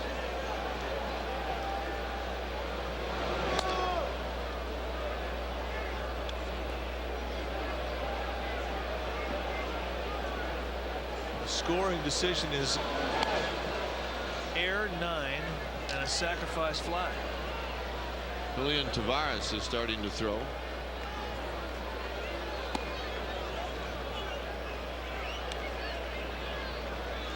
Giants now will face Navarro Espinoza with the bases loaded and 1 out. Kind of a tough air. Well, you could see Glenn Allen Hill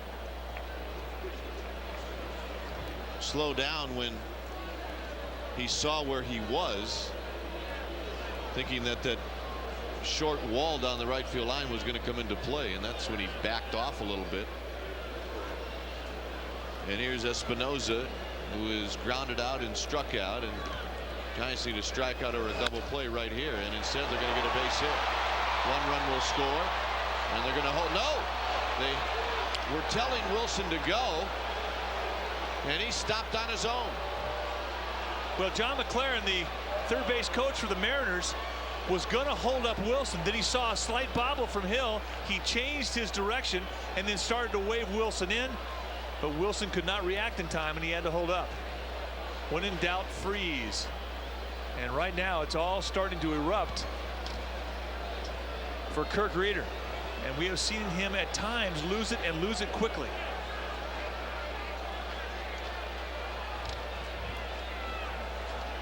So Dusty going out, having a talk with Reeder. Facero is the hitter. Ball going right through the right side of the infield. Now Glenn Allen Hill comes in. There's a slight bobble here, and when you see McLaren, who was the third base coach, who was stopping, and then he tried to change his direction and wave him in, but it was too late. That's a difficult thing for a runner to try and react that quickly, especially when you've already broken down the flaps and you're coming in to stop at a bag. Here's Facero. Strike. Facero is struck out looking, and then reached on a fielder's choice, trying to sacrifice bunt. He ended up at first base, and the Giants got a force play 1-6. Curveball, and it's 0-2. 3-2. Mariners are now leading in the 6th inning.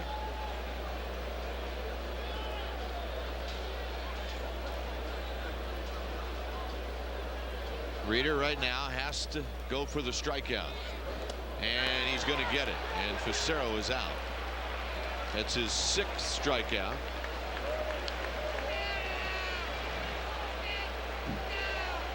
And now the big out is going to be getting Joey Cora to end the inning.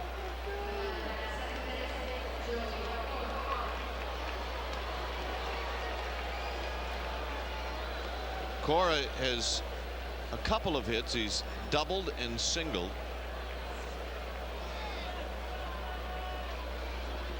A tough out. As I said, he's only struck out 18 times. And Cora has had 231 at bats. Outside, 1-0.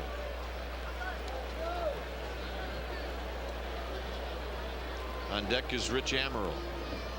He will put the ball in play. Giants choke him off a bit in the outfield. They're playing him shallow depth. Hamilton played about 4 steps over to right center field. Popped out of play. A ball and a strike.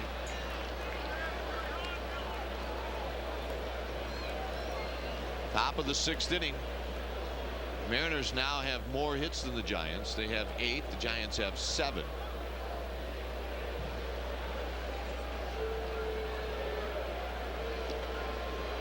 Here's the 1-1. Bonds coming in. Side retired. So it's a 2-run inning for Seattle, and 2 is enough for them to take the lead. Home half of the 6th coming up. 3-2 Seattle. Hey, it's the Monkees, and they're coming to 3 Candlestick Park this Friday night, and you and your whole family can enjoy a pregame concert featuring the musical and television sensation Ted Robinson's favorite group, the Monkees. They're going to go on at 6 o'clock. It's brought to you by 3Com, and it'll be followed by a Giant Dodger game at 7:35. Tickets are available at any Giants dugout store, Bass Ticket Center, or by calling 510-762-BALL. right now. That's the Monkeys at 6 o'clock, followed by the Giants and the Dodgers at 7:35. Seattle now with the lead.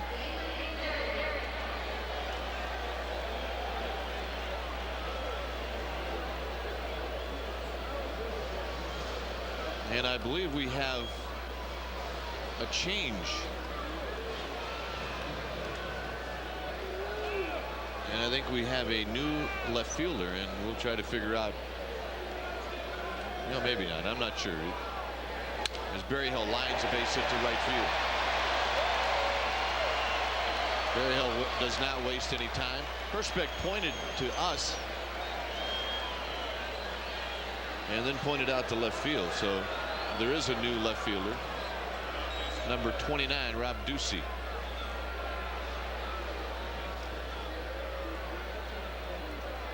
And we're going to have a pinch hitter for Kirk Reeder.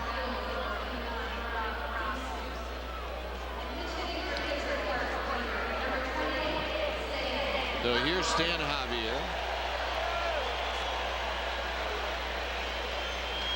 Reeder's night is over. But if the Giants were to come back and take the lead, he could pick up a win in this game if they held on. Javier hitting .295 with a home run and 9 RBIs.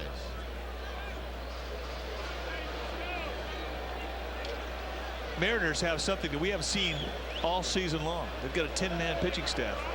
That means they have an extra man on the bench. Giants have an 11-man staff with 6 guys out, since 6 bench players. Mariners have 7. So Lou Piniella has the edge and a slight advantage in making moves with players. Off the line in left field is Ducey. Way off the line.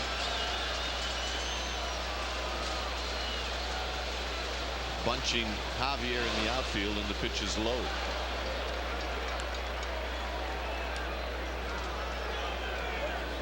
Javier 4 for 6 lifetime against Facero.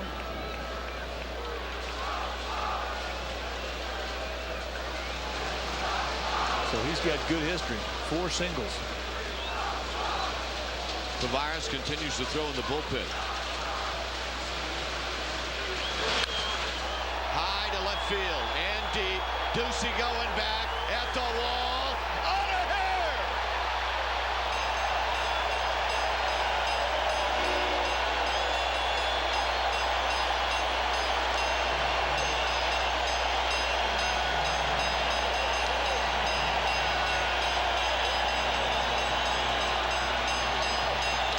Two-run pinch hit home run for Stan Javier, and the Giants have taken back the lead.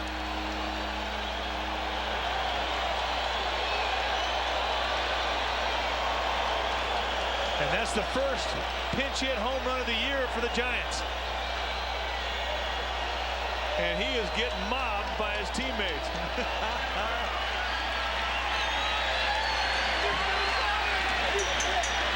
Here's Hamilton inside 1-0. You know, he may have called that one, Kai. The way that his teammates were banging on him when he got back to the dugout, he may have called it going up there. Strike to Hamilton at the knees. Yeah, there's Reeder, who now has the lead.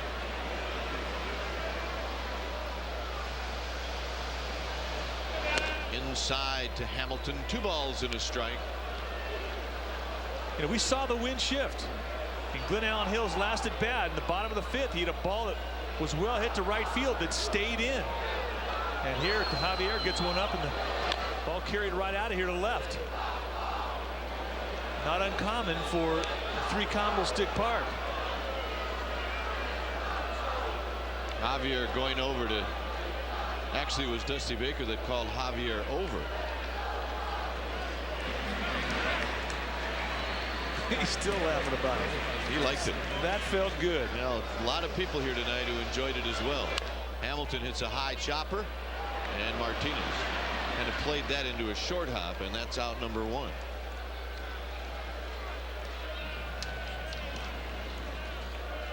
We'll watch the home run, a fastball, it challenged him right across the plate. And watching and waiting, did he get all of it? Yes, he did.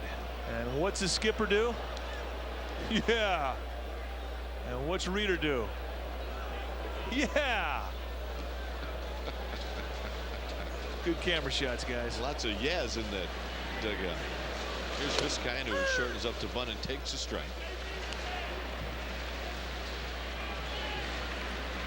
Stan Javier hit his first home run in Arlington on Thursday night. Swing and a miss by Vizcaino, and it was the first interleague home run ever.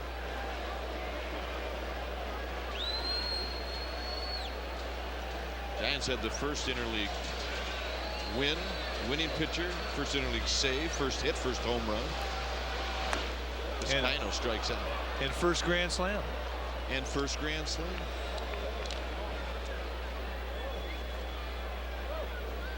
Jeff Kent will step up with 2 outs. Can't forget Rod Beck's first save now. Said save.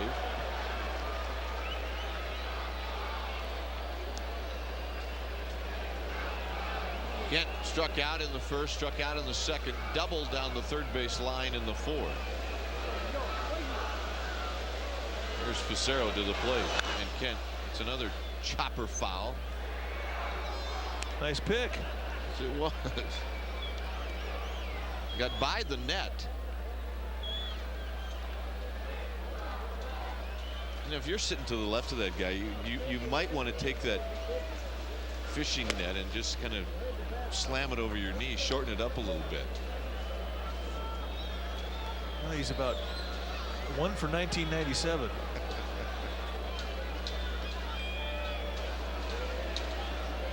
Here's the 1-1 pitch to Kent, and he takes it low. Waiting on deck is Barry Bonds.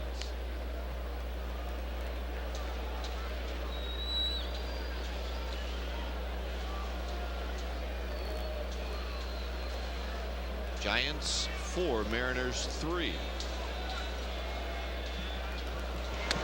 A strike at the knees to Kent, 2-2.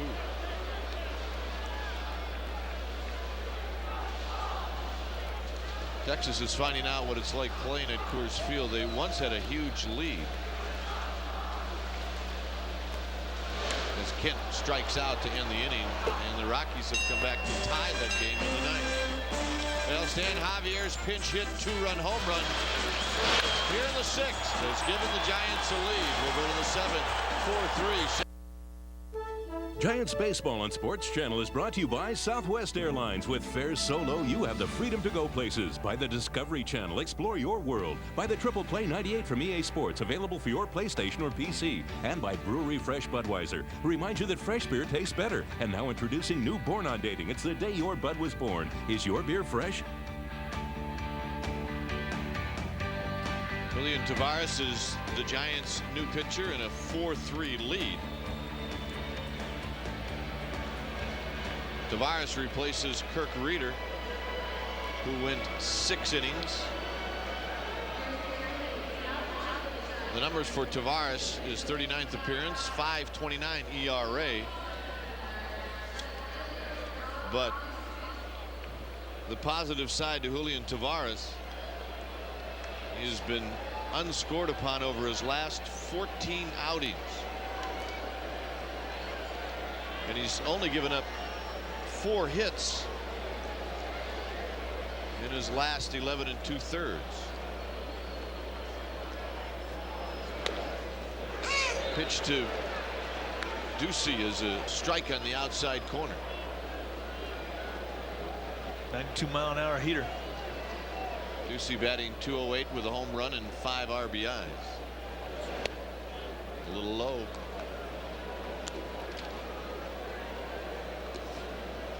A changeup. He started to throw more changeups. Means he's throwing with a lot more confidence than he was earlier in the year. Base hit to right field. Snow kind of froze. I don't know if JT slipped.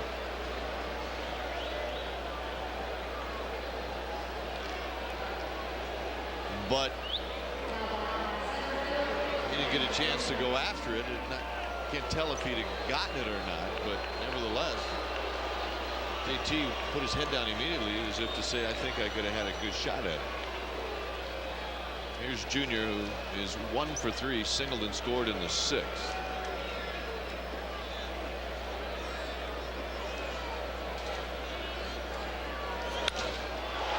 High to left field. Bonds says, I got it. He's got it. Griffey Jr. just got underneath it. The crowd, as soon as the ball was hit, thought he might have got enough of it. Just gets it off the end of the bat. And even without getting good wood on it, he manages to get it out there almost to the warning track.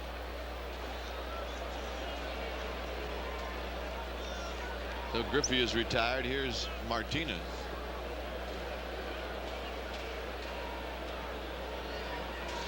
Edgar,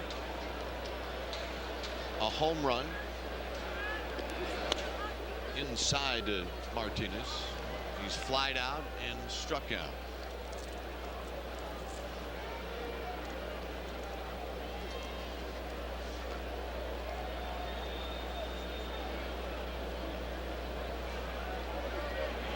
Throw to first, and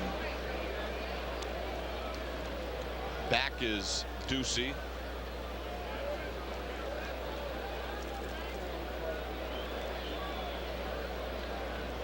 And Tavares at the belt. Another throw to first. We are in the 7th inning. Edgar Martinez has seen him 3 times, Kipe. He's 2 for 3 with a couple of singles.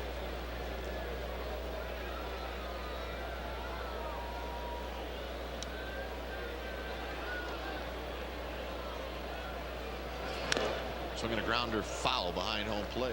Well, he is quick. Not a lot of length to his swing either. He just gets into his swing very quickly, and it is quick with inside out power. But more so than anything else, Piniella talks about how well this guy thinks at the plate. He's got a real good idea about location, pitch selection, and once he gets committed in an at bat, he never loses concentration. All keys to becoming a good hitter.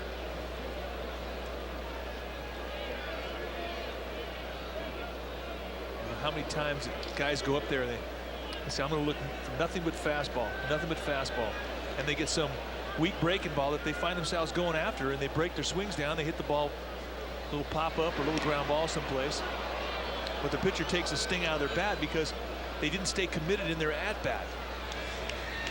But Martinez is very disciplined, and it really is reflected in his batting average and the numbers he put up the last several years.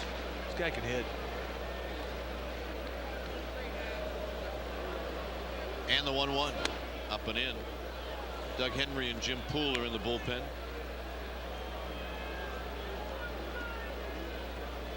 As Martinez steps out and takes a look at John McLaren, the third base coach. 2-1. Lewis. There's one. And the deuce. 5-4-3 on the double play is Tavares.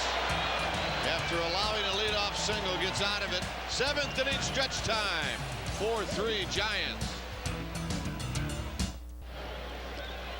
Well, the Giant-Dodger rivalry heats up at 3Com Park as the Dodgers come to town for 4-game series beginning Thursday night at 7:05. Then on Friday night, June 20th, a pregame concert featuring the Monkees. And then the next day, you get to come out for a Tachi Cap Day, first 30,000 fans. And finally on Sunday, you get Old Timers game sponsored by Quality Tune-Up. You can't miss it. Call 510-762-BALL and get out here. It's going to be a fun weekend. Here's Barry Bonds. And Bonds swings and misses, and it's 0-1. Bonds has an infield hit and a run scored in the first. Since then, he has struck out and popped out.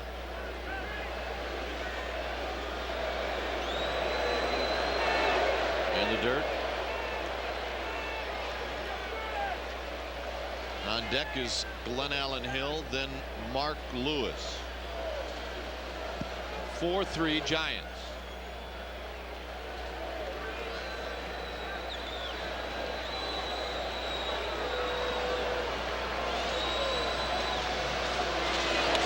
Inside from Facero.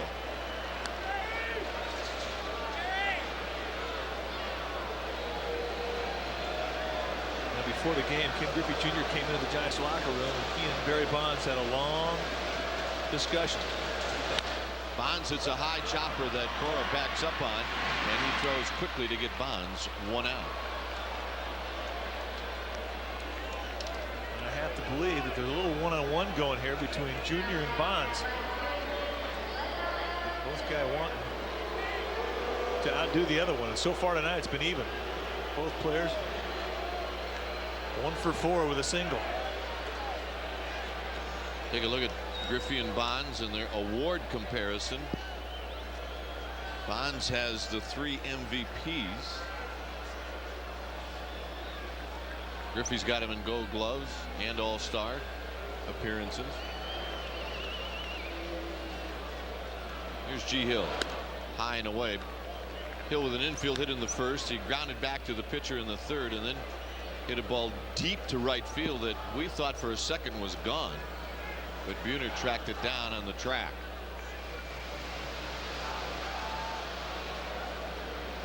One ball and no strikes to Glenn Allen Hill. Swing and a miss. 1 ball and 1 strike. On deck is Mark Lewis. Doug Henry was thrown in the bullpen, is now walking in from the bullpen, so it appears that he would pitch the 8th inning. There's Henry. The Giants are part of the game and the part of the lineup, but they need to make a little noise. Facero's seen these guys for the 4th time tonight. They should have a pretty good purchase on them. Here's the pitch to Hill. Strike, and it's 2-2. Pitch down and away. Again, good location away, 91 miles per hour. Facero still coming at him with good stuff. Low strike zone all night long. Here's the 2-2. Struck him out. Oh, that was nasty. You got to hand it to Facero. I think if there's one pitch he's going to have like that back, it was the pitch to Stan Javier, but he comes back in the 7th and gets Bonds on a weak ground ball. Now he strikes out Glenn Allen Hill. Excellent changeup. And there you can see the motion on that changeup. It was just like his fastball, which set that pitch up. Here's Mark Lewis, who has had a couple of solid singles to left field. One knocked in a pair of runs in the first.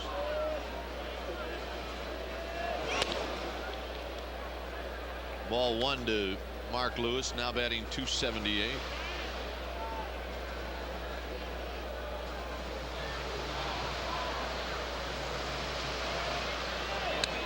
Two balls and no strikes.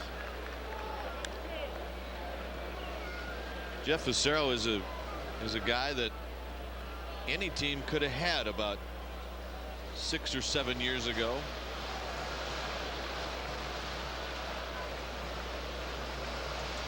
Now Lewis steps out. The Indians signed.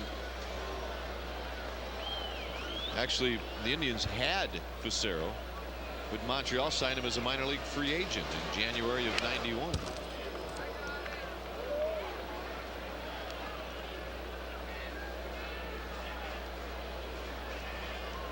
His best year for Montreal, 12-5 in 1993 with a 2.29 ERA. When we first saw him in Montreal, he worked out of the bullpen. Inside to Lewis, 3-1. And he was just murder on left-handers. And everybody in the baseball world thought that Felipe Alou was crazy to put this guy in the rotation. Well, the rest is history. Did a great job. He walked him. I don't think that Facero's ever going to get back to that bullpen. I doubt it.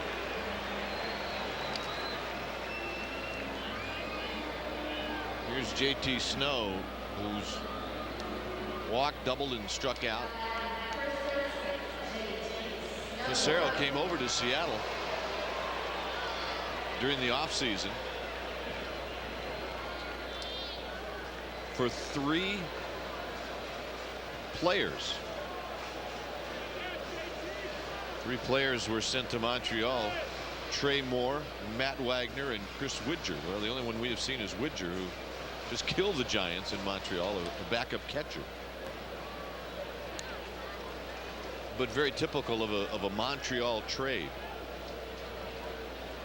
When they can't sign a player like Facero, they end up getting a lot of young players in return.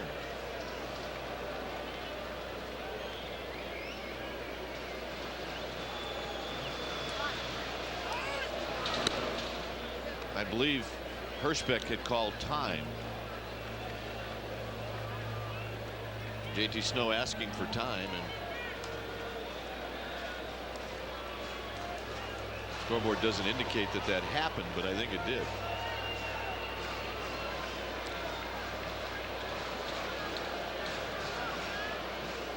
Now Lewis at first base, who was thrown out trying to steal in the 5th. Swinging a hard ground ball down the left field line. Lewis is going to round the bag at second. He'll go into third. Snow with a double.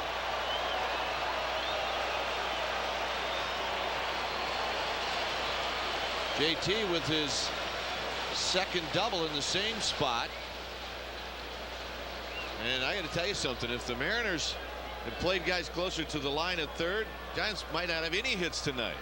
Well, you're right, Kai. For the 3rd time tonight, they've gone with a breaking ball, hitters from the right side against Facero, and they've hooked the ball down the line just past Russ Davis, the 3rd baseman for the Mariners. And if they'd have moved him over 3 steps to that line, he could have been picking all of them, because all of them have, not any of them have been hit really hard. Right. Damon Berryhill is at the plate, and here comes Lou Piniella. Now, the 2 relievers have just started throwing, so this is going to be an especially slow walk. Lou has got the half-step walk going out to the mound. And it's Charlton and Ayala. Look at Lou. He picked up something. Yeah. Shouldn't have litter on the field. He can do it. Well, this copyrighted telecast is presented by authority of the San Francisco Giants. It may not be reproduced or retransmitted in any form without the express written consent of the San Francisco Giants. Piniella might stall some more here. I mean, you're right. That's a half-step walk. Meanwhile, those guys have thrown 14 pitches down there in the pen, and they're about ready to go. Now, Bill Miller is in the on-deck circle. He would be pinch hitting for Julian Tavares, who is coming out of the game anyway. Ayala is the right-hander. And here's Berryhill, who's 1 for 2. 1 ball and no strikes. Berryhill stroked a line drive over the head of Joey Cora at second base prior to the home run off the bat of Stan Javier. A hit here would give the Giants some insurance. Swing and a miss, and it's a ball and a strike. Adam fooled. Pulled the string. Good changeup, 1-0.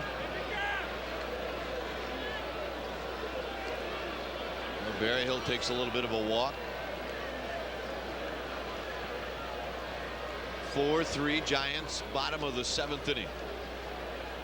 Facero with 8 strikeouts. He's walked 4. Here's the pitch. Pop up down the right field line. A long run for Buhner. And this one is going to be foul right on top of the bullpen mound.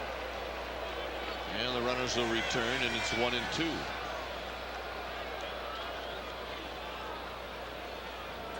We are told nearly 40,000 here at the ballpark tonight. We haven't officially gotten word. We've been also told that tonight some people got here right around game time, and the lines were very long purchasing tickets. And there's nothing worse than coming out to the ballpark wanting to get in, and you can't because of the long lines. Get your tickets early. 1-2 to Berryhill. And the pitch in the dirt. A good crowd expected tomorrow. Remember, Thursday night it's the Dodgers in the first of a 4-game series.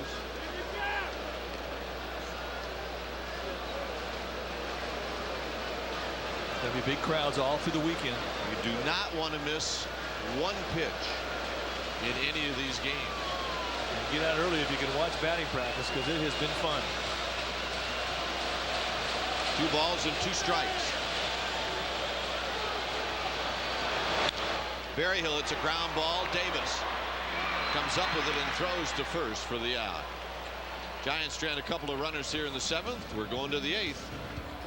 It's San Francisco 4, Seattle 3. Giants lead the Mariners 4-3, and I'd like to remind you that our next Giants telecast on Sports Channel is tomorrow at 12:30 p.m. when the Mariners take the Giants live from 3Com Park. It's the final game of the short 2-game series. Griffey versus Bonds. The saga continues, and you see it only on Sports Channel. That's right. Tomorrow's a good day to stay home from work.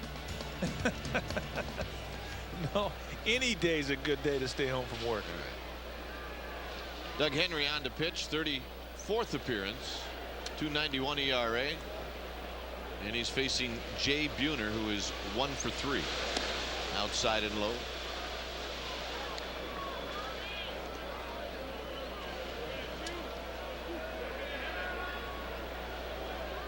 On deck is Dan Wilson. Buhner hits it foul.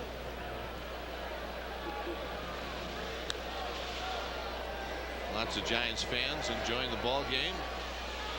Here's a family that Dad brought his glove.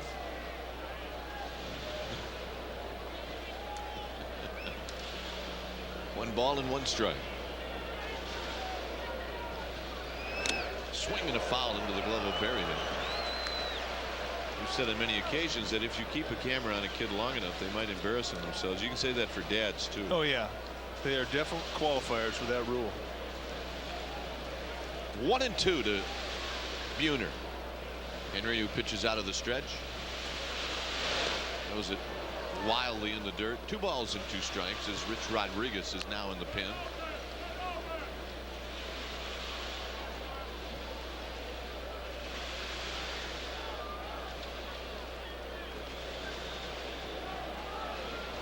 Two balls, 2 strikes.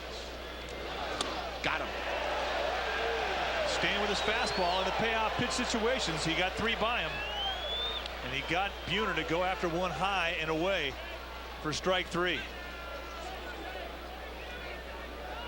Tough pitch to hit. 92-mile-an-hour heater right across the letters, and you stay away from the hot zone just above it, as effective as below it. Here's Dan Wilson, who hit a ball down the right field line that Glen Allen Hill chased near the line and hit off the end of his glove. Was charged with an error. He did, however, pick up a sacrifice fly. High to Dan Wilson, 1-0. Well, we got another internet question from AOL. And here's the question, Kyle. Do you think Interleague will promote a DH or will not promote a DH? Here's the 1-0. Well, I think they'll keep it the same. I mean, if they do something with the DH during the regular season, it means they're going to have to do something in postseason as well.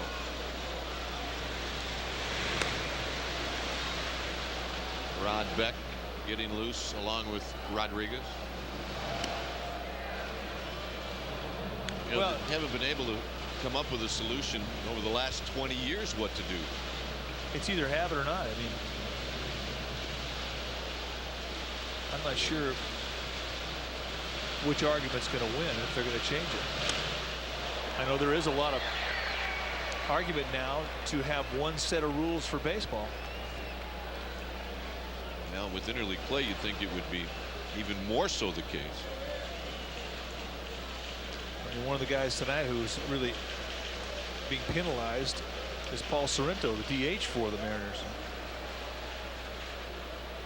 Here's the 2-2. Swinging a foul back.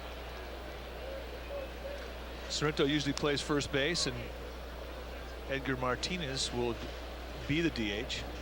You can't take Martinez's bat out, so he goes to first and Sorrento sits. Check out Lewis, who's guarding the line in a one-run game.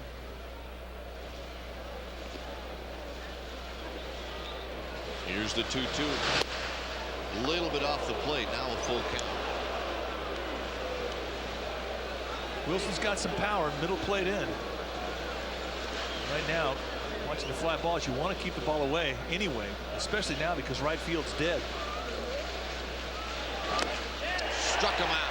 Oh, and he went right after him in his strength. He tied him up with a good pitch that started off on the inside part of the plate and then ran in on him. So good action from Henry. He may have changed grips to get that boring action, but it really gets inside of Wilson. He went right after him in his strength and he beat him. So Henry, who has had problem with his slider, is staying away from it tonight and staying with his fastball. And that's a perfect pitch with good cheese on it. Here's Russ Davis.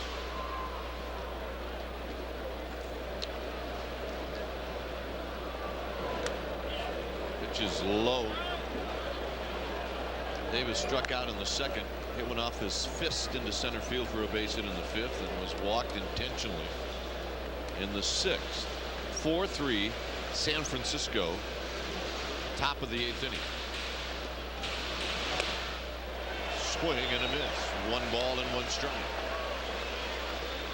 92-mile-an-hour fastball from Doug Henry. And it's live. It's got movement.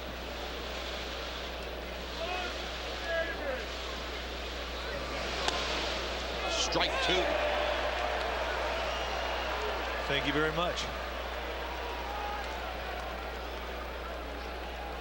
That's a tough one to hit. Wow.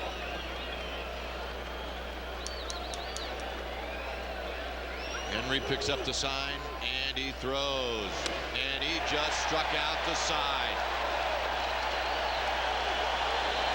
Doug Henry putting on a show in the eighth. The Giants will come up and they lead 4-3.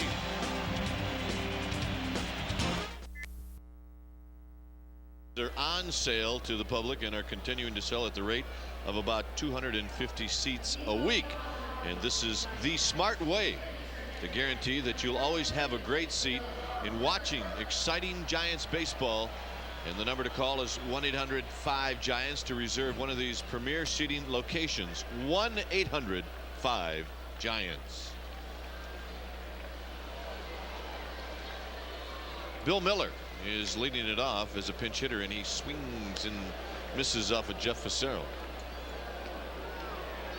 Tell you one thing Fassero has done a good job of tonight is he's just thrown his 118th pitch. Is he's had a lot of at-bats determined in 3 pitches or less. 20 times tonight out of 35 hitters, he's had the at-bat determined in 3 pitches or less, and that's outstanding. A guy that can mix speeds can do that. Here's the 0-2 to Miller, and he hits a high chopper to short. Espinosa throws on the first, and they get Bill Miller one out. Miller retired 6-3. Top of the batting order, Darrell Hamilton, who is 1 for 4.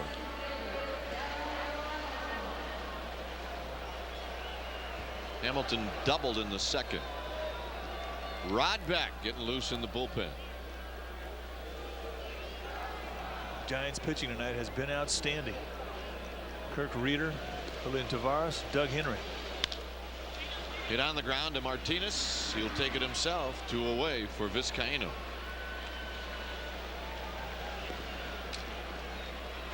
There's Beck.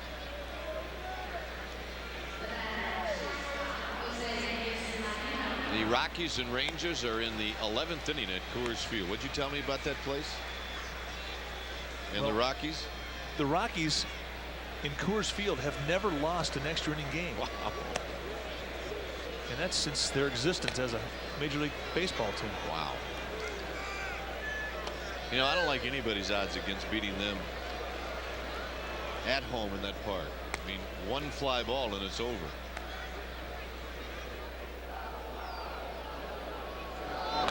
Vizcaino, who struck out twice. He's reached on a walk and an error. Vizcaino 0 for 3 in this game. And the 1-1 pitch is a strike. 1-2. Kent is on deck. Cerro still throwing hard. 91 mile an hour on the fastball. He's had good stuff all night long.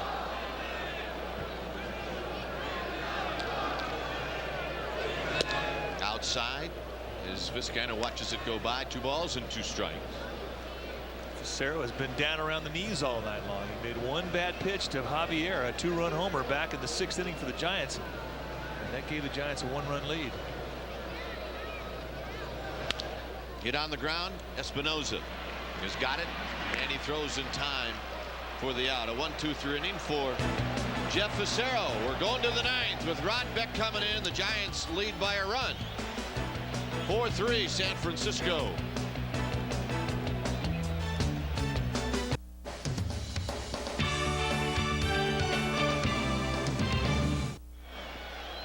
Rod Beck is on for the Giants as he tries to close it out here in the 9th. Beck is 3-2 with 21 saves. 4-3. 40,024 here at the ballpark tonight. How about that?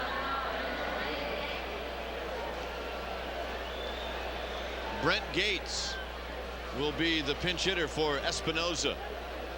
And here's the first pitch of the 9th. A high chopper. JT Snow has got it. 1 out.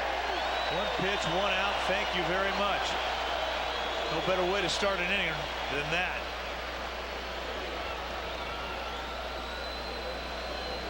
Gates going at the first pitch.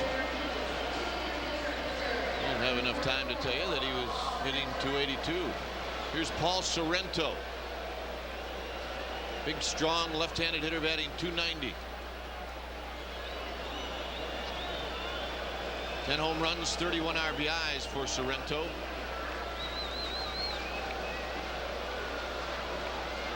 Batting with 1 out.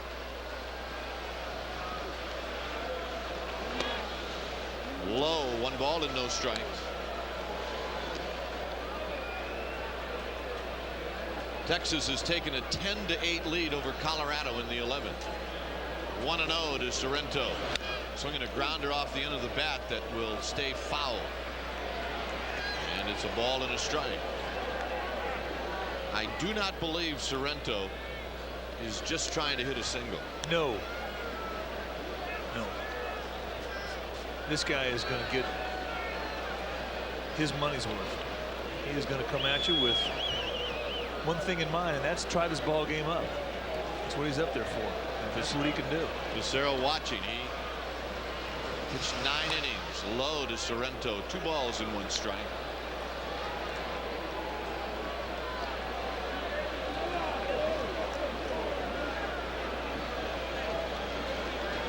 Beck pitching out of the stretch. Throws, and that's a pitch up high. 3-1.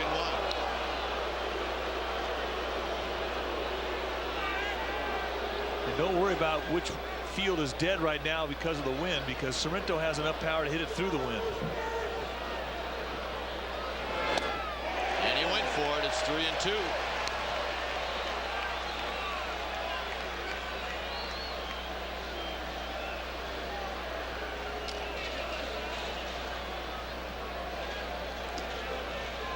Three balls and 2 strikes.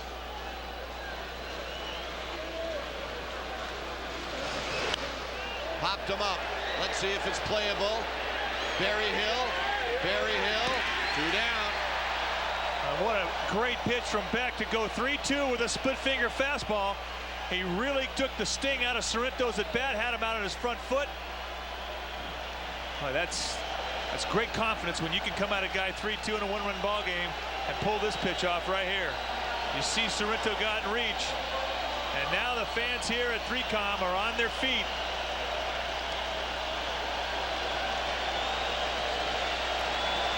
And they're on their feet as Beck faces Joey Cora.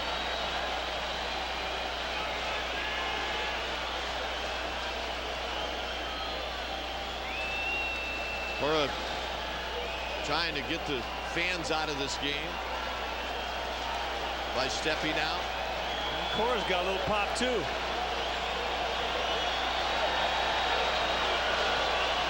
Here's the first pitch to Cora, taking all the way. Strike one call. Well, this is a moment in the game that every strike you inch closer to the end of the game, the crowd gets louder and you get pumped up. High fly ball. Kent calling, and this one is over. And Rod Beck pitches a 1-2-3 ninth inning to pick up his 22nd save of the year. Giants win the first of the series, 4-3. And we'll be back with more from 3Com Park right after this.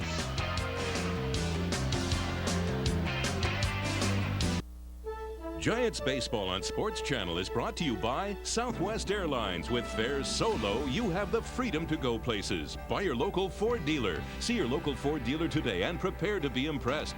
By the Discover Card, proud partner of the Smithsonian's 150th anniversary. By the Pacific Bell Pure Digital PCS. Just ask for the only one with a smart chip. And by Budweiser, who salutes America's responsible drinkers.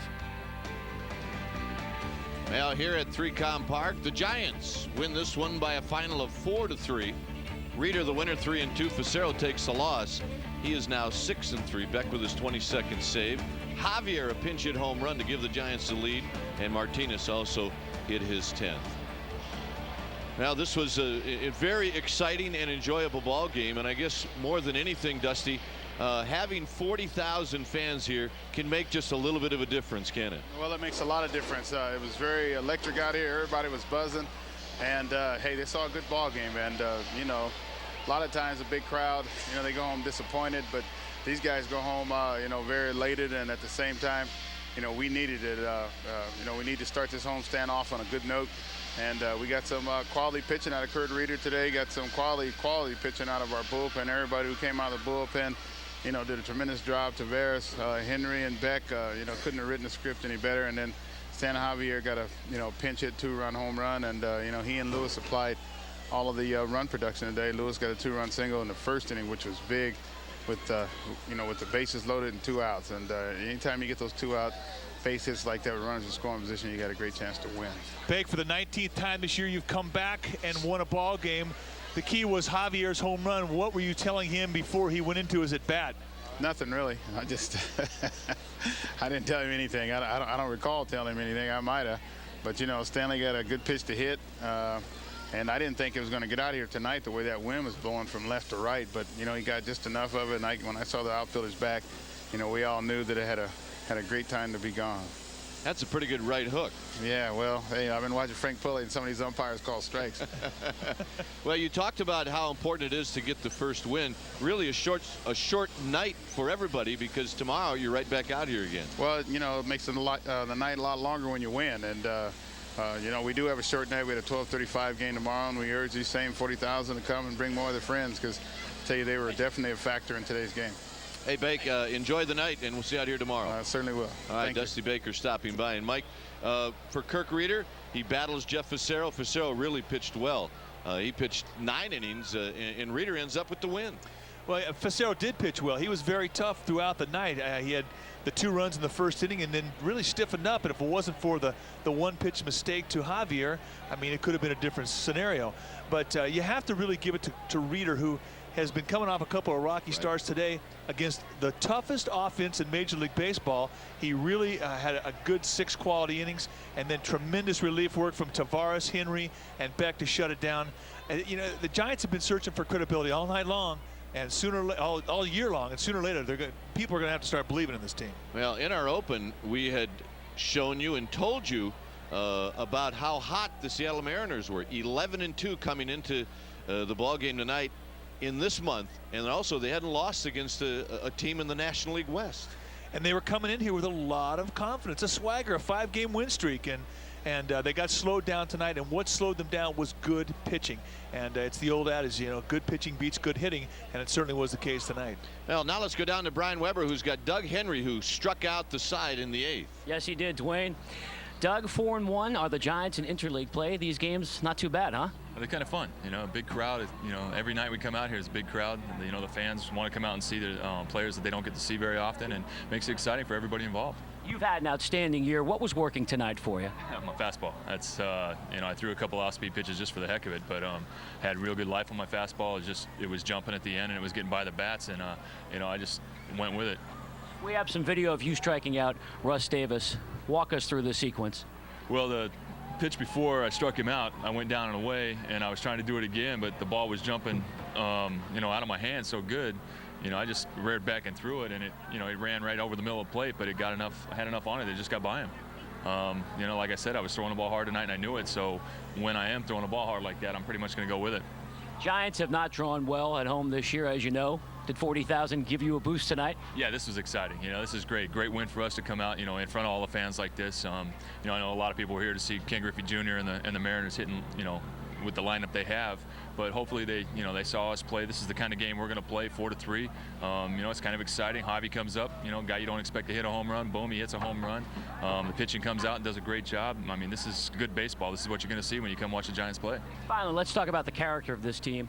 Expectations were low coming out of spring training, but here we are in June, and you're still in first place. Expectations were low for the fans and the media. For the guys on the team, we expect to come out and play hard. When you come out and you play hard, put in the time and the work, you're going to get a good product on the field. And, we believe we got a chance to win. And what you're seeing is just a bunch of guys coming out and playing hard every day, thinking we got a chance to win today and not worrying about first place or last place or whatever. We're just coming out, hey, we got a chance to win today, and that's what we're doing. Thanks for the visit. Back upstairs, Dwayne and Mike. Thanks, Brian. And Mike, how important, and the Giants have seen it this year, is for a guy to pitch the 8th? Well, that was the success of the 1993 Giants when they had that great combination of Mike Jackson to Rod Beck. And we're seeing it fall into place again in 1997. You have the definitive inning number 7 pitcher with Tavares, who hands the ball off to Henry, who gives the ball to Beck. And that's a 3-player punch that when you're the opposition, you feel you've got to score early because of the ball. If you give the ball to that bullpen late in the game, they're going to come up with wins. They've done it all season long. So it puts pressure on the opponent facing the Giants to try and outscore them in the first 6 innings of a game. They couldn't get it done tonight. They got the ball deep into the game. They gave it to the pin, shut it down. The game was over. All right, let's take a look at our Budweiser player of the game, and it's Stan Javier in the 6th inning. A 2-run pinch hit home run to give the Giants the lead that they hung on to. Stan Javier, congratulations. You are our Budweiser player of the game. Congratulations. Now the Giants win it 4-3. For my partner, Mike Krukow, I'm Dwayne Kuiper. Stay with us. We've got more. It's coming up after this. Will be Brian Weber. Beat the Seattle Mariners 4-3. Let's take a look at the Discover card. Payback, playback, play of the game. 6th inning. Giants trailing 3-2. Pinch batter. Stan Javier does it. It's gone. A 2-run shot. Giants win 4-3. It's the play of the game.